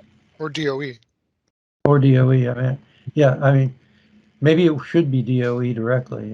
It's true. I thought they said they were 6 to 8 months out, but I might be misremembering. Yeah, so if the timing is right, yeah, if the timing is right for expected completion of that work by the TPA agencies to have that finalized, it'd be nice to hear from them on that. I'll take the question back. Chris? Yeah, Tom, that's a great idea, and I think that it would probably be good to hear an update or another presentation from DOE on that one. But EPA and ecology could certainly support. I can't speak for EPA, but I imagine we could get Craig and John on to provide agency perspectives. Great, that's great. Thank you. Chris. I'd like to suggest again a discussion on the CIE and composite analysis, where they are and the role they're playing in decision making, and how is DOE and the regulators going to use the results of those, and how are those results going to be communicated to the public? You read my mind, Chris. I was about to say that, and along those lines, it might be worth And I sent an email to Bob yesterday, but haven't heard back. But so I don't want to speak for tanks, but it might be worth having a joint meeting with tanks to talk through that type of model stuff. And there's some cross-cutting topics between the technical committees. I don't know if April's the time to do that. The other idea is April. We're right on the cusp of being able to go back to the site, maybe. So I don't know if we could pencil in a site tour for the new members. I don't want to be too optimistic. We do have a virtual tour that is available, and I am willing to schedule a good virtual tour that can take people through the site and show what's up. Actually, wheels on the ground out there is probably still a little bit off, but I can schedule in a virtual tour. That's an easy thing.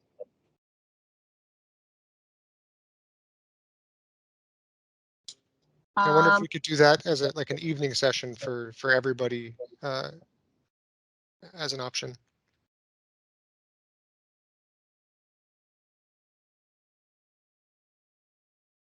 Possible. I think it's a main board meeting subject. That viewing, that would be great at one of our regular board meetings for everybody. Yeah, the March board meeting is now 3 days. Well, I think that's a good idea that Rob is that Rob just Yes, had? it's Rob. Yep, it is. I thought so. Hi there. I like the idea. Yeah, I think March is overbooked now, so possibly June. Although if we did an evening or late afternoon, we could do just the online virtual tour for the night before ish. Yeah, like the night before, the evening before. We could combine it with a public outreach moment too, and take comments on what people thought of the trip, and that sort of thing. How long is this virtual tour? We could design it to be as long or as short as you want. Depends on what focus you want. There's a lot of information in that virtual tour, so yeah, you can go as long as you want on it. Yeah, I think picking a focus would do you proud. Yeah, I was thinking, what would you think? What would be? I thought that video we had today was just outstanding. I really do. It certainly gave me a lot of confidence. Not only one barrier, but two barriers are welded. I mean, it's a real testimonial to actually the thinking, the engineering, and then getting it done. And everybody can see it's going to be really safe. So what if? I think it'd be instructional to have the tour include the 200 West Pump and Treat, since that's the focus of how all the groundwater is being treated now and will be treated for the foreseeable future, with the exception of small ones along the river.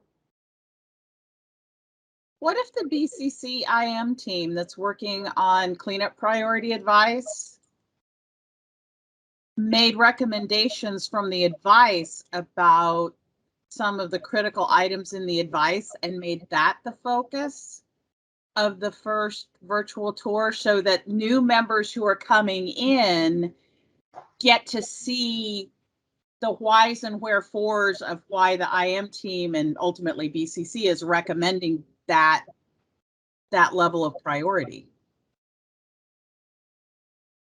That's fine. Is Tom Galeotto still on? He might have an opinion about me suggesting that.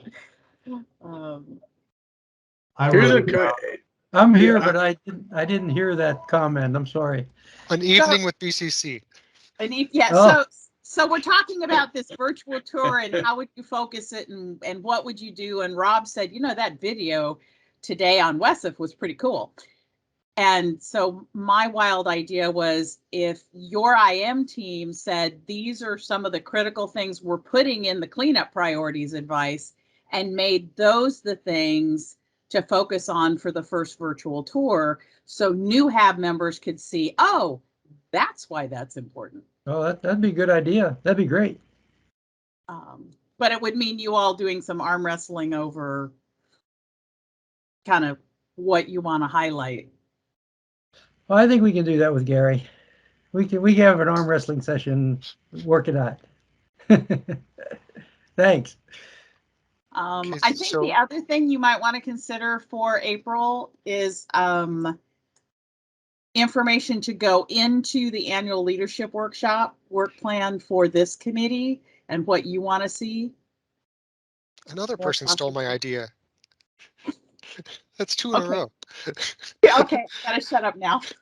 Yeah, so administratively, that's going to be the time of year where we need to talk through and figure out what our next year looks like. In an ideal world, we would have the TPA agencies bring us a list of topics to choose from or add to. So we're working on that, but in lieu of that, we should at least plan on discussing what we think is on the horizon. Which we sort of do every meeting anyway, but it'll be on a bigger scale.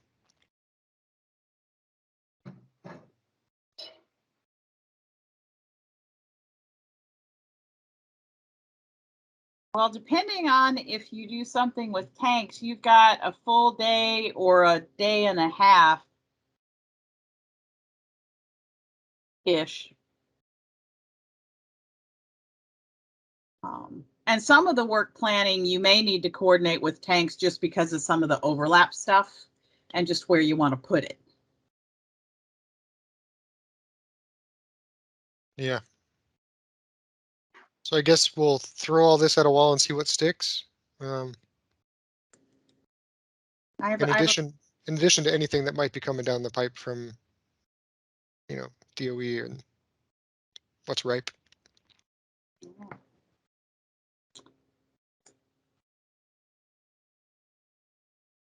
I had actually promised you election results after lunch and I forgot.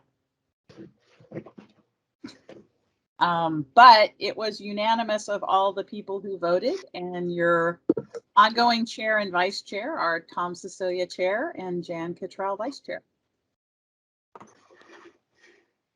Thanks, everybody. I hope to maybe chair one meeting in person this year. I have yet to chair a meeting in person, so we'll see how that happens.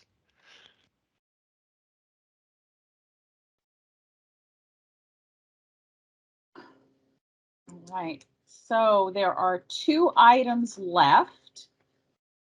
Open forum and some additional information on the HAB membership packet. So do you want to take a break now and come back and then divide up the rest of the time between those 2? That seems like an idea to have a home stretch. Yeah. So back at 2:25.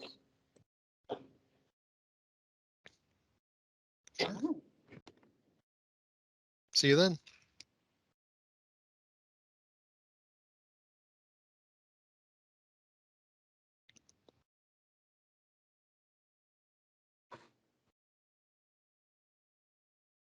Welcome back, everybody.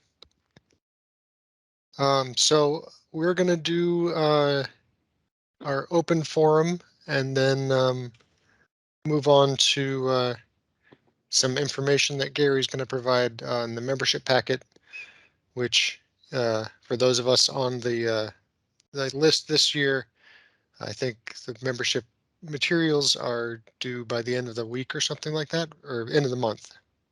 But let's start with open forum, and this is your chance to say whatever you want to say, within reason. Hanford related. Sorry, Tom.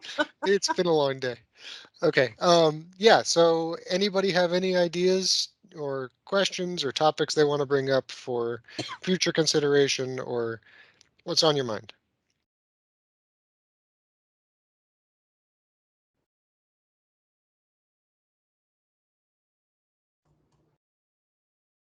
Chris.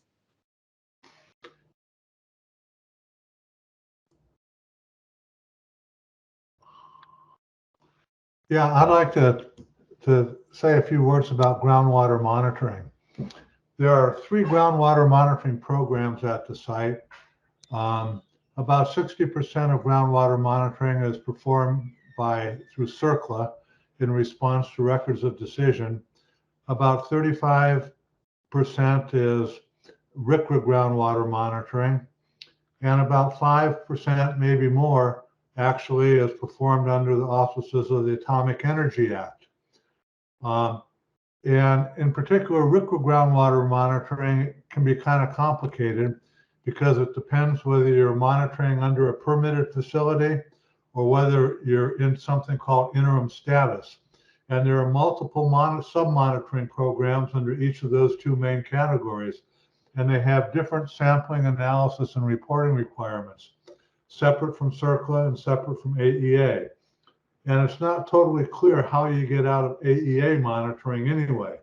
So I think somewhere down the road, it would be nice from a regulatory perspective to have a discussion on those 3 different types of programs, the regulations involved, and the types of groundwater monitoring, sampling, analysis that are involved, because they all are different. And they all have different endpoints as to when you can get out and stop. And the reason this occurred to me is in the discussion in the discussion that you had, Tom, about what does final cleanup mean. There's monitoring was talked about for a long time. And I guess there's monitoring under long-term stewardship, and maybe that's not circular, RCRA, or AEA either. So maybe we could include that and have that and just have a discussion on different types from a regulatory perspective of groundwater monitoring.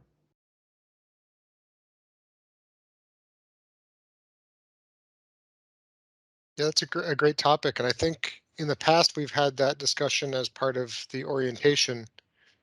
But even in above and beyond groundwater monitoring, there's also, IDF, which is a state permitted landfill, and ERDF, which is a CERCLA landfill. And how is the monitoring program for each of those different once they close?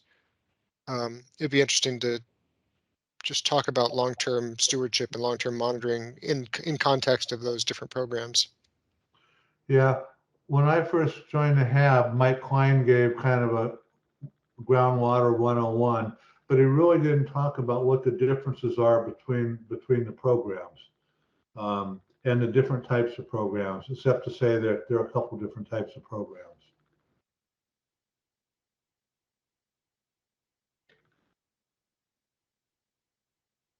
Is there anybody on the phone who wants to jump into open forum?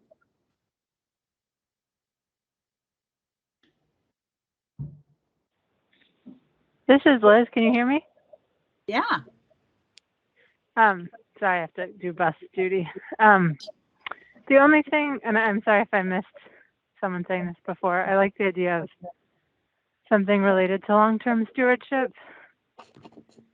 I think it would be useful to think about what big picture cleanup issues could be framed for the public, because we spend pretty much the only place the public can engage right now is in these super detailed public meetings online. And I would just love there to be some bigger picture cleanup topics.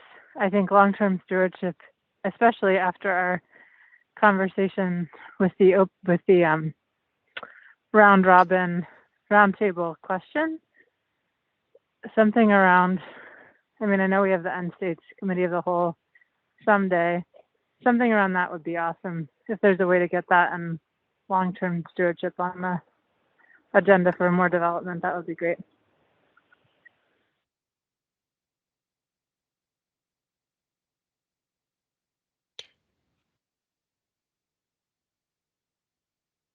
wonder if it'd be possible to get someone from LM to come and talk about their program as part of that. Just, go really long-term stewardship, but in the context of Hanford, that might be tricky.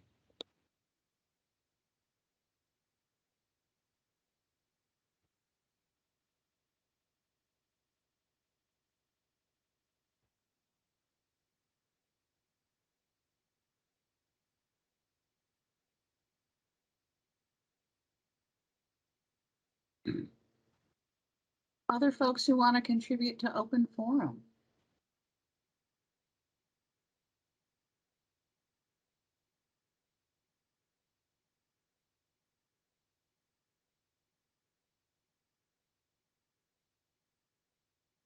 Do we have a concise list in our board literature that would give all the pump and treat sites active right now?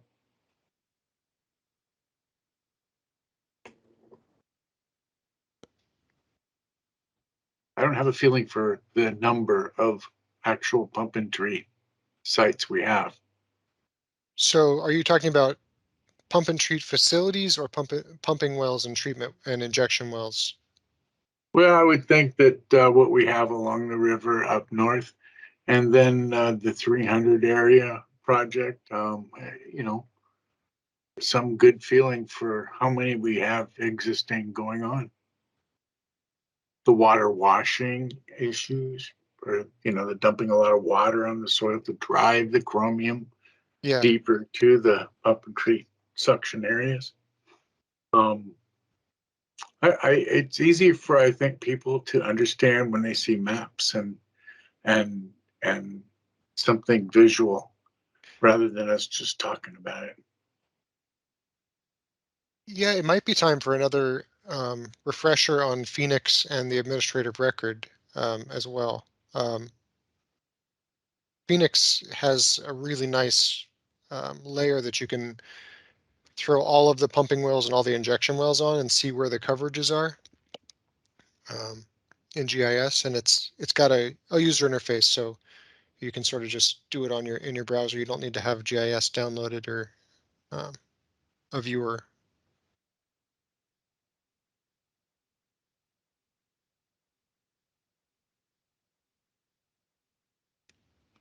But there's two pump and treat systems on a river corridor. There's the uranium sequestration in the 300 area, and then there's 200 west pump and treat that handles the Central Plateau.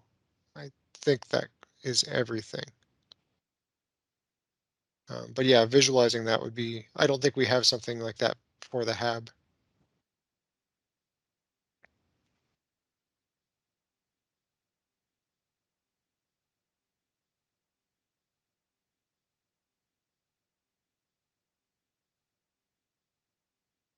And just following up on Chris's comment, I'm going to post the place to find all the groundwater monitoring reports in chat. And you can see the different RECRA reports and then the whole site groundwater report, which sort of compiles everything. And that has the pump and treat summaries too, so that might help. Yeah, there are 6 pump and treat facilities. There's the 200 West, there are 3 of them in the K area, and there's 2 of them in the 100D and 100H area, 1 in each of those. So there's 6 of them all together. I was thinking K was 1 and then the Horn was 1, but I guess they're separate buildings. Yeah, there are 3 in K. Is that worth throwing into Teams as well, that link, Tom? Sure.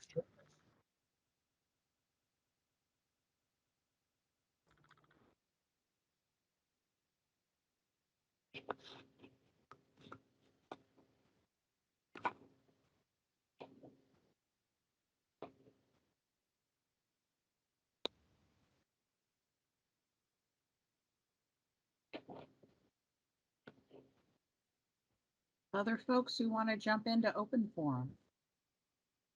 Excuse me.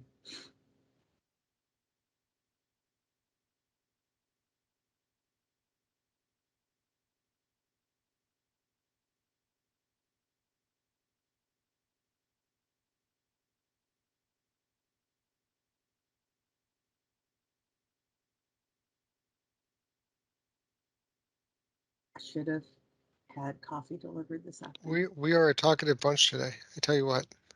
Wow. Should we move on to the membership packet? If folks aren't jumping in. Chris, did you have something or? Yeah, I managed to turn myself off. If people go to hanford.gov and then click on RL, the Richland Operations Office, you then have a link that says groundwater. And if you click on groundwater, that opens up a whole bunch of information. The Phoenix, the groundwater annual reports. It talks a little bit about the various pump and treats, and there are links to some of these. So there's really quite a lot of readily available and easily readable information there.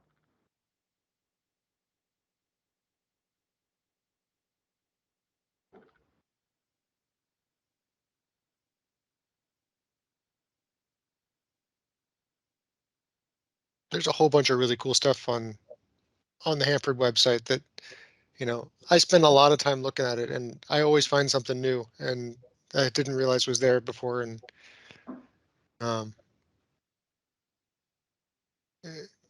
it's highly recommend you exploring that if you have some time and energy.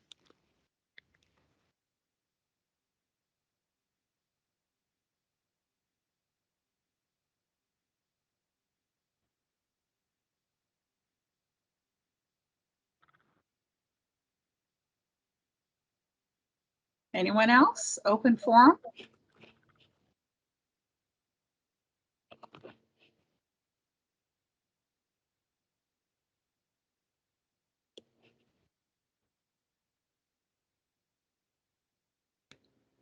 I recommend we move to our last agenda item.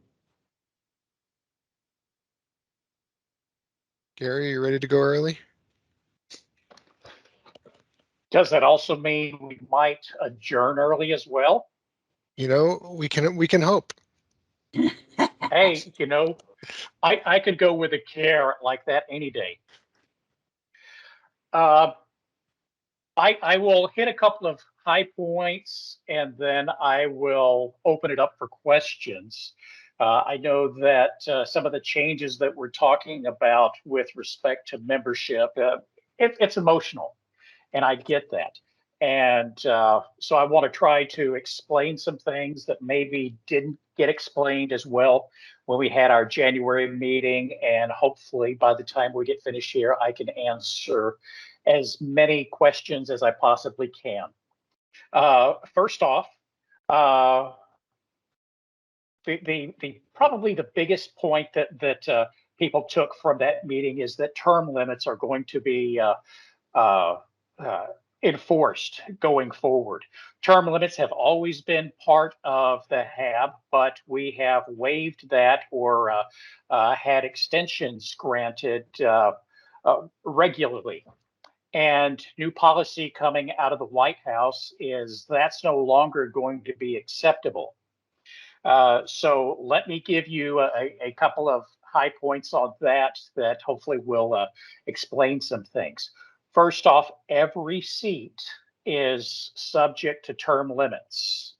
That's all primary seats, all alternate seats. However, there are some potential exceptions, and I'll go through some of that. And this is mentioned in the memorandum of understanding. And what that document is an agreement between the Department of Energy, EPA, and ecology on how we react with each other with respect to the HAB. And there are three basic groups of members listed within the MOU. The first group is our intergovernmental agencies. There are 15 agencies, and basically you're looking at city, county agencies, the tribal partners, TRIDEC. We've also got HAMTech and Central Washington Building and Trades that are part of that. Those groups we recognize have a more limited basis from which to select members. And while we want them to look for additional potential members to represent them on the HAB, if they cannot find additional members and choose to renominate their incumbents, we will accept that. All they need to do is send us a note that says we were unable to find additional people and we wish to renominate. And chances of getting a waiver to term limits is much higher with those groups. Term limit exceptions are not guaranteed for any seat. However, the governmental agencies will have a far lower bar that they have to go through to get that exception. The next group of folks in the MOU are not listed by name, but they are listed by interest. So you're looking at civic groups, environmental groups, folks like that. And to put some names to some of those groups that we have right now, we're looking at groups that have provided great service over the years. We're talking about Hanford Challenge, Columbia Riverkeeper, Richland Rod and Gun Club, groups like that. They are also expected to seek nominations from within their organizations to replace folks who have served for longer than 6 years. If they're unable to find anybody else, then we have to either have a discussion on what they did to recruit within their membership. And it's got to be pretty detailed and pretty extensive. So the bar is rather high in order to get an exception to policy there. And if they just don't have other members, maybe that's a group that really doesn't have a large membership group. And maybe we might want to consider another group taking that place. Not saying that will happen, but I'm saying that that's a conversation that maybe needs to take place afterward. And then the final group that's listed is our public at large. And the MOU currently states 4 seats for public at large. We have expanded it with concurrence from Ecology and EPA to 10. We recognize that there is a disconnect between what is listed in the MOU and what we're doing now. So we will be working to update that. There are no alternates for public at large. And everybody there is once again, subject to term limits. We select those spots kind of by concurrence with the 3 TPA agencies. And we've found a lot of good luck with that. We currently, for this packet going forward, we don't have any vacancies because we did a really good job of recruiting, and Ecology was hugely helpful in getting us some additional folks for last year's packet. So I wanted to throw a shout out there. But that's kind of the lay of the land right now. The other part that we're looking at is that we have directives coming down from the White House about diversity, inclusion, and making sure that boards, and we're not talking about just the HAB, but boards throughout the federal government look more like the communities that they serve. So as part of this, I did a little bit of research using census data for the general area right around Hanford. And we used a five county area of Benton, Franklin, Grant, Yakima, and Umatilla. And those are basically based off of the membership of the HAB. And we found that a couple of things were pretty surprising, especially when we compared it to the HAB. is that gender in the area is about 50-50. For the HAB, 75% men, 25% women. And we're looking to increase the number of women on the board. Ethnicity, the area is about 54% Caucasian, about 39% Hispanic, and the other 10-ish percent, you're looking at a combination between African American, those who maybe claim 2 or more ethnic groups, or other, which means a third group of whatever. So what we're looking at is to try to get folks from ethnic groups and underrepresented areas, get them on the board, find out ways to do that. And as we have opportunities where we have folks turned out, if there's another individual within somebody's organization, that might be an opportunity to open the door and allow more folks to come in. And as folks are termed out, what we're also hoping is that most of them will want to remain engaged to help pass along a lot of their knowledge to newer members, to support members of their own organization as they learn and grow, and to maintain some continuity. This is not something that's going to happen overnight. It's going to be something that will take a number of years to work on.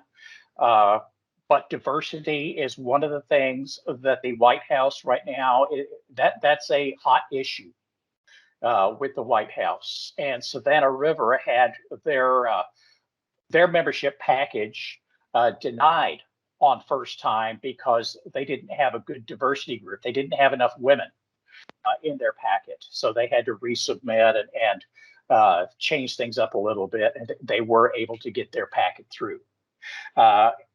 This is our first time to go through the major push on that. We did add 3 Hispanics to our board last year and 1 additional female.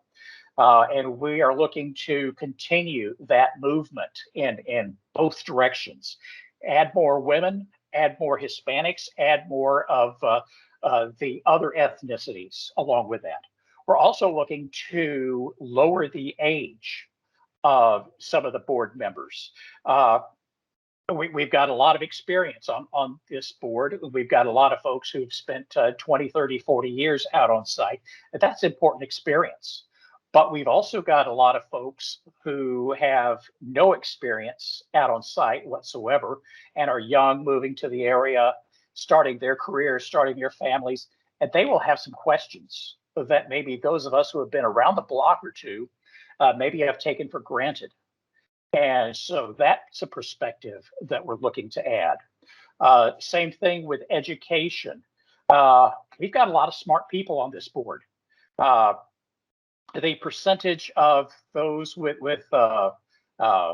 bachelor's and master's and above far outweighs or far outstrips the number of folks we have with less than a college education. And not saying that any of that is better or worse. That's just the way the demographics are.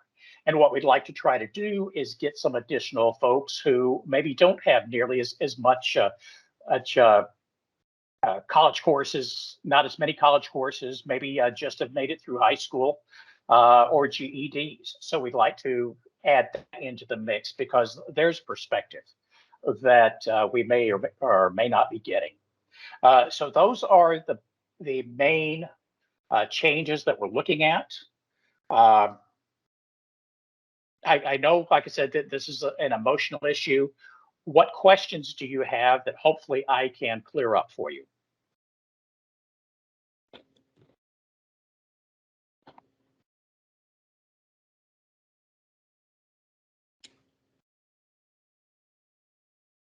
Jan? Thank you, Gary. I understand that we've already had some discussion about this, maybe yesterday in the PIC meeting, but I wasn't there, so I'm kind of curious about, you said that the public at large positions, did you say there are 8 of them and none have, and that there are no alternates for those positions? Is that right? Partially correct. There are 10 public at large positions, and alternates for PALs have been eliminated. All of the alternates that we had, we were able to move to open positions.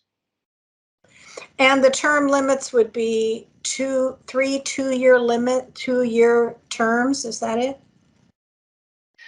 That is correct. You're looking at 6 years total, and that's regardless of what seat you're in, whether you've gone from primary to alternate. It's the cumulative amount of time that an individual has. So if a person had been in an alternate public at large position, that would still count towards 6 years. Is that it? That is correct. Uh-huh. I was just curious about how that played out. Yeah, it's more on the clock than on the seat. So each individual has 6 years, and what seat they're sitting in is immaterial. And we recognize that there are situations where somebody either wants to or needs to move from a primary to an alternate. We recognize that, but it's the time that is being counted. So that's for all, oh, sorry. So that's for all positions, not just public at large. All positions.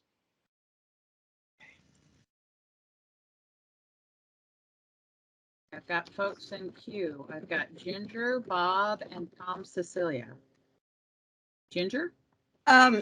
One question I have, which, I mean, I'll just bring it up in front of everybody, is can we, before we assume that we don't have any of the at-large positions open, can we actually check the attendance list and reach out to the people that were approved and see if they ever plan to come? Because I'm pretty sure that some of them have not. And I know that they just finally got approved, what, in December. But it's now, you know, the second full opportunity, third full opportunity for them to show up. So I think we probably should touch base on that, Gary. And then the other thing that I am concerned about, and it was brought up before, and I'm going to reiterate it again, is if the DOE is going to require people of lower education and age, they are going to have to come up with money to compensate those people for their time, because it is completely unrealistic to expect people in that demographic to be able to volunteer their time to this process, because they probably will be working or going to college and struggling to get by, just looking at the, you know, rents in the area and the people I know in that age group. Ginger, you bring up a good point. First off, attendance is something that we do pay attention to. And those who don't attend regularly, first off, we will reach out and find out what the barrier is. And if there's an issue, then when they come up for renewal, that'll be an opportunity to consider whether they wish to continue with the HAB or not. As far as other folks who maybe are working or whatever, maybe don't have, and I don't want to disparage anybody who, what's probably a good term, who doesn't have the amount of time available for whatever reason. Those are things that they're goals. Whether we actually get there, we can't get there unless we take a step. There may be folks who are night shift workers who do have the time during the day, or those who work swing shifts or just work a weekend job. You know, there are opportunities out there, and what we need to do is communicate those opportunities, recognizing that may be difficult to find, but we at least need to try. All right, I've got more folks in queue. I've got Bob, Tom, Cecilia, and Chris. Bob. I mean, Tom. No, Bob. Okay. Sorry. There's a group that's working on the process manual, and the MOU changes are going to impact the process manual. Now, both of those documents need to go to headquarters to get approved. And I guess I'm asking that the process manual group be tied in to your MOU development group so we can discuss it and see how we do put those changes in there consistently, and then send both of them together to headquarters for approval instead of doing it piecemeal. Also, the statement you made about there's no alternatives for the new public at large seats. By adding those extra seats, we brought the requirement for a quorum up also. And if you don't have alternates, that means that the primary is not there. The alternate can't fill in, and so it's going to have a more difficult time getting quorum, depending on if those public at large people are active or not. So another point to consider. And then I think at the EIC call, you were also mentioning that there's other restrictions that you're considering placing on alternates. Can you talk to that a little bit more? Well, Bob, you've asked 3 different questions there, and Yes. with my short memory, I will see if I can get through those. And when I stumble there, I hope you show me some grace and help me along there. First off, as far as updating the MOU and the manual and things like that, yes, we need to work in conjunction with each other so that we can make sure that all of that happens. There's a lot of moving parts, and trying to do it piecemeal, that's just not going to cut it. So yes, we do need to work in concert with that, and I'll get with you offline to start to work a plan so that we can make that happen. I've got a couple of thoughts, and since you're the IM team leader, I want to talk with you and figure out the art of the possible there. Okay. The second point that you asked about alternates, and particularly for public at large, members speak for an organization, and so having an alternate for an organization makes sense because everybody who's there, the primary and alternate, should be representing their particular organization, and they should be hopefully in not necessarily lockstep, but of public agreement, so that when they speak, they are speaking on behalf of that particular organization. With a public at large, you're not really representing an organization. Pretty much you're representing yourself, even though the title is public at large. They're not taking information back to a group per se and saying, my group feels this way. And it's entirely possible, and in fact, a couple of times probable, that we've had public at large with divergent ideas and thoughts, and it's difficult to reconcile something like that since they don't speak for a group. So what we've decided to do is just eliminate that hassle of not being able to line up that thought, and just eliminated public at large for now. If it's something that we need to re-examine down the line, Maybe so, but it's probably easiest for the public at large. Those just be a single seat. Attendance, hopefully, all those public at large members will show up to board meetings and join at least one committee. We know that isn't necessarily the case. And as Ginger has pointed out, there are a couple of public at large folks who have just recently been appointed who haven't shown up yet. And we'll go through the process of contacting them and understanding their barriers to attendance. And we're working that. It's an imperfect system, and we'll learn as we go. And this is also where committee chairs can help out. So if somebody has signed up for a committee, it's great if a committee chair reaches out and touches folks and just, how are you doing? Hey, want to remind you, we've got a meeting coming out. Ruth and her team do a great job of sending information. Sometimes a personal phone call from a committee chair can help us with that. There are a lot of ways to get around that. The third is changes to alternates.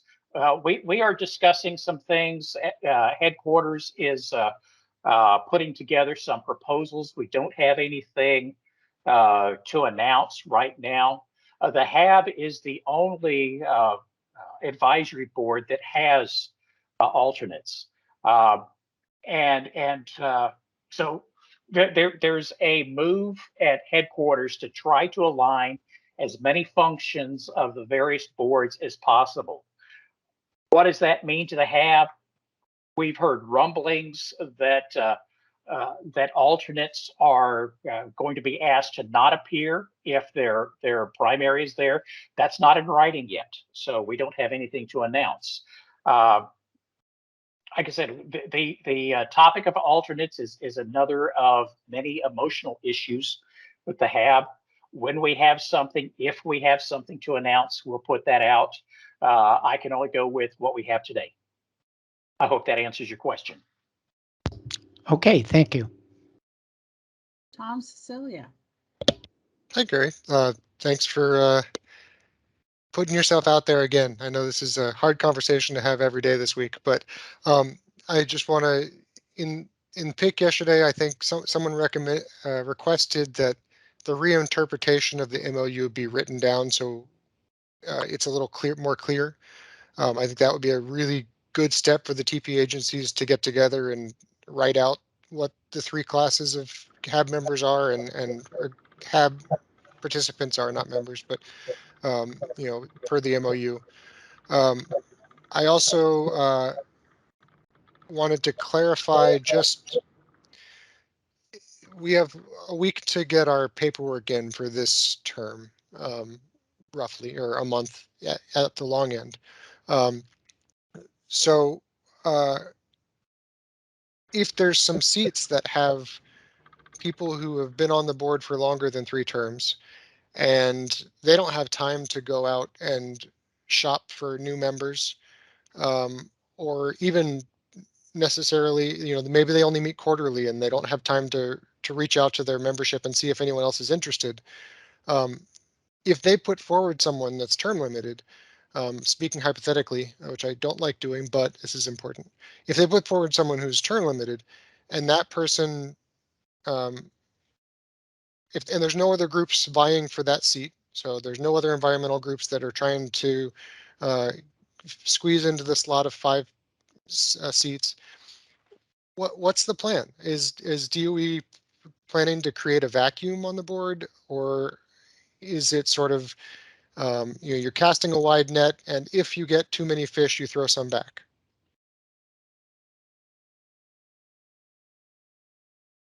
Once again, these long questions with multiple parts. So hopefully I will be able to get through that. Let's see, the first part probably isn't a good term to say that there are 3 different classes of members. So I don't want to use that term. And if I did, I apologize. That was not the intent. But there are 3 categories, say those that are specified as groups, and most of those are government agencies. So you're looking at Benton County a combined seat with Franklin Grant County, on and on. Then you have the next group that are listed by interest. So you don't have any names of organizations in there, which means there is some flexibility in there, which if we have multiple groups of a certain type want to apply for membership to the HAB, we will go through, we will interview each group and see how many seats we have available, see which group or groups are the best fit. It's entirely possible that the group that might be an incumbent right now, there's no reason to change. But by the same token, if maybe they feel that HAB service has kind of run its course for them and it's no longer meeting their interest and they choose to step off, that's a completely different discussion. That's a case by case discussion, and I can't prejudge anything until we've gotten there. Those will be individual conversations. As far as what happens if we get too many people or too many groups applying for a limited number of seats, it's pretty much just like you have an opening in your office, a vacancy in your office, you put out a help wanted sign. If you get 20 people who pop in and you have 3 jobs, you do an interview. And who might be the best team member? Frankly, I don't see that as a likely scenario. I would see maybe we'd have to choose between 2 or 3 for 2 spots. But once again, going back to the conversations of vacancies, it's a case by case conversation, and we'll get there when we get there, if we get there. Yeah. The third you mentioned about a vacuum. We do have an open seat that Hanford Watch had sat in for a number of years, that when that group folded, we are intending to find an organization for that. So we'll be putting out a call for that probably this summer, as soon as I get this packet dealt with and in through the headquarters gauntlet. Then we'll look at filling that position.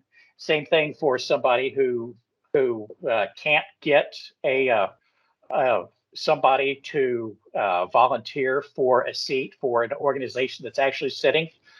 We'll have those conversations. Every conversation is different. Every conversation will be unique. I can't tell you what we're going to do until we actually get there. Appreciate it. I'm learning as I go. Chris. I don't have a question, Gary, but this is a follow-up to Ginger's comment, and about possibly needing to reimburse certain types of people in order to get their time to be on the board. This is exactly why, one of the reasons why in our work priority for 2024 under supporting activities, we have this one called expanded HAB and public involvement. And we start out like this: given DOE's commitment to expand diversity and inclusivity in the HAB, we need to fully fund the HAB, and then we go on. But what I'll do is talk to Tom, and we'll see if we can put some additional wording in there about possibly needing to reimburse certain types of people. If they have to take time off from work, their employers won't pay them for it. What can we do? And if nothing else, it can maybe spur some good conversation with DOE and agencies around that point. So that was a good point, and we have a good place to put it in our work priority for 2024. Chris, I appreciate those comments. EMSSAB rules state that HAB members or SSAB members are volunteers. So reimbursements for service is something that we can't do. We'd like to be able to get around that and provide stipends. Our hands are tied on that. What we are able to do is when primary members travel for HAB business, their bills are picked up, the hotel, and there's a per diem. So, you know, that's something that's already in place. As far as some of these other hardships, and I get it, there's, you know, these are some long days, and there are some people who can't take the time off from work, or they would be expected to take vacation time. That's another conversation that we're looking at. And how do we design these meetings to be more attractive to folks? Because we have two basic types of people who are coming to have meetings right now.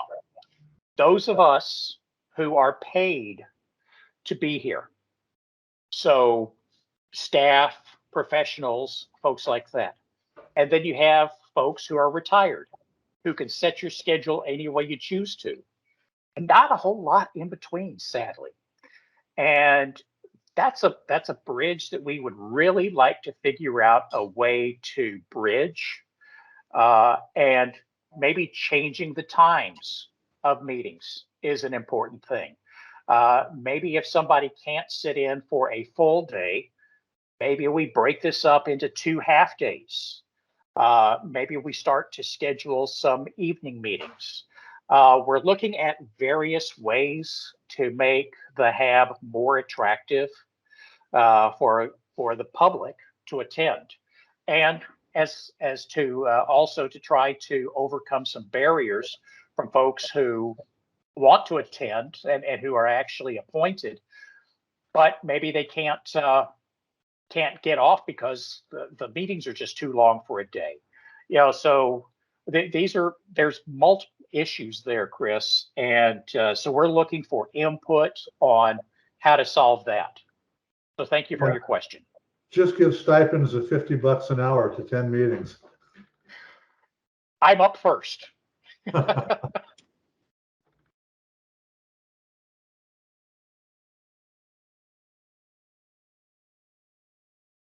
Anybody else in queue, Ruth?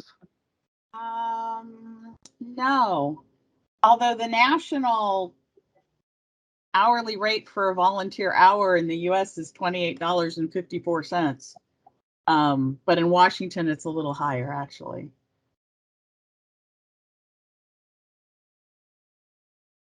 They do it state by state as well.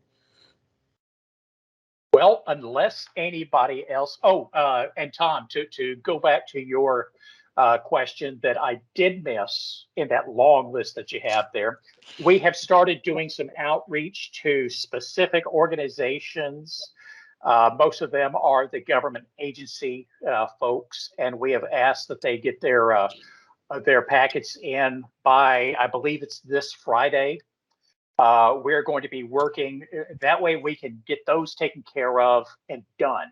Starting next week, we're going to be reaching out to the other organizations where we're looking at some term limits and potential movement of adding new folks and whatever. And we're going to give them a little bit longer so that we can have some time to work on those packets. My goal, in order to be able to reasonably shoot for an October appointment date, is try to get things in early March.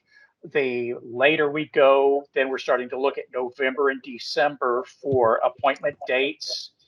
And we know what a train wreck it has been waiting for, yes, that's my term, train wreck, waiting for appointments to come in. And I really want to avoid that as much as I can. So the other folks, as we send in, I really want to be able to cut things off by the end of this month.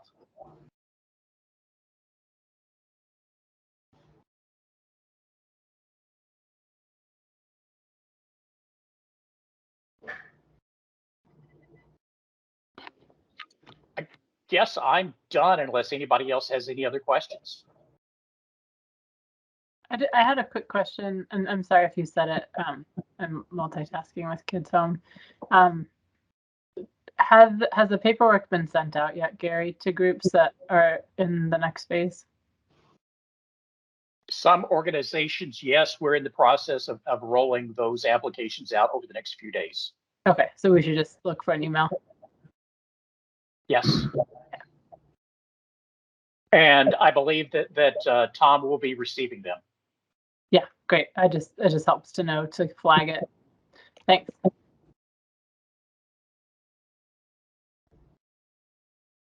Any last questions for Gary?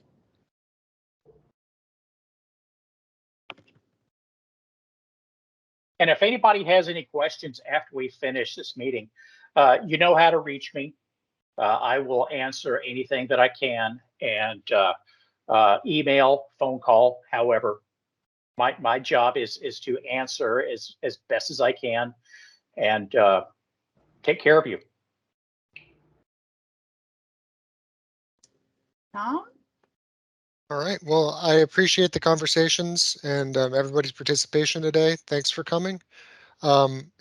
If you have any topics that you're interested in, or you just want to chat or anything, I'm always available. And if you're looking for, if you're trying to follow a topic on the administrative record or the Hanford website and you're having issues finding the documents, let me know. I can help you.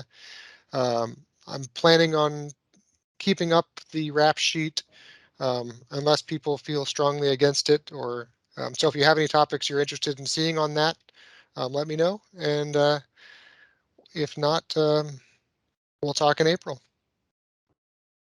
Have a great day. Thank you, Tom. I know. Thanks, everybody.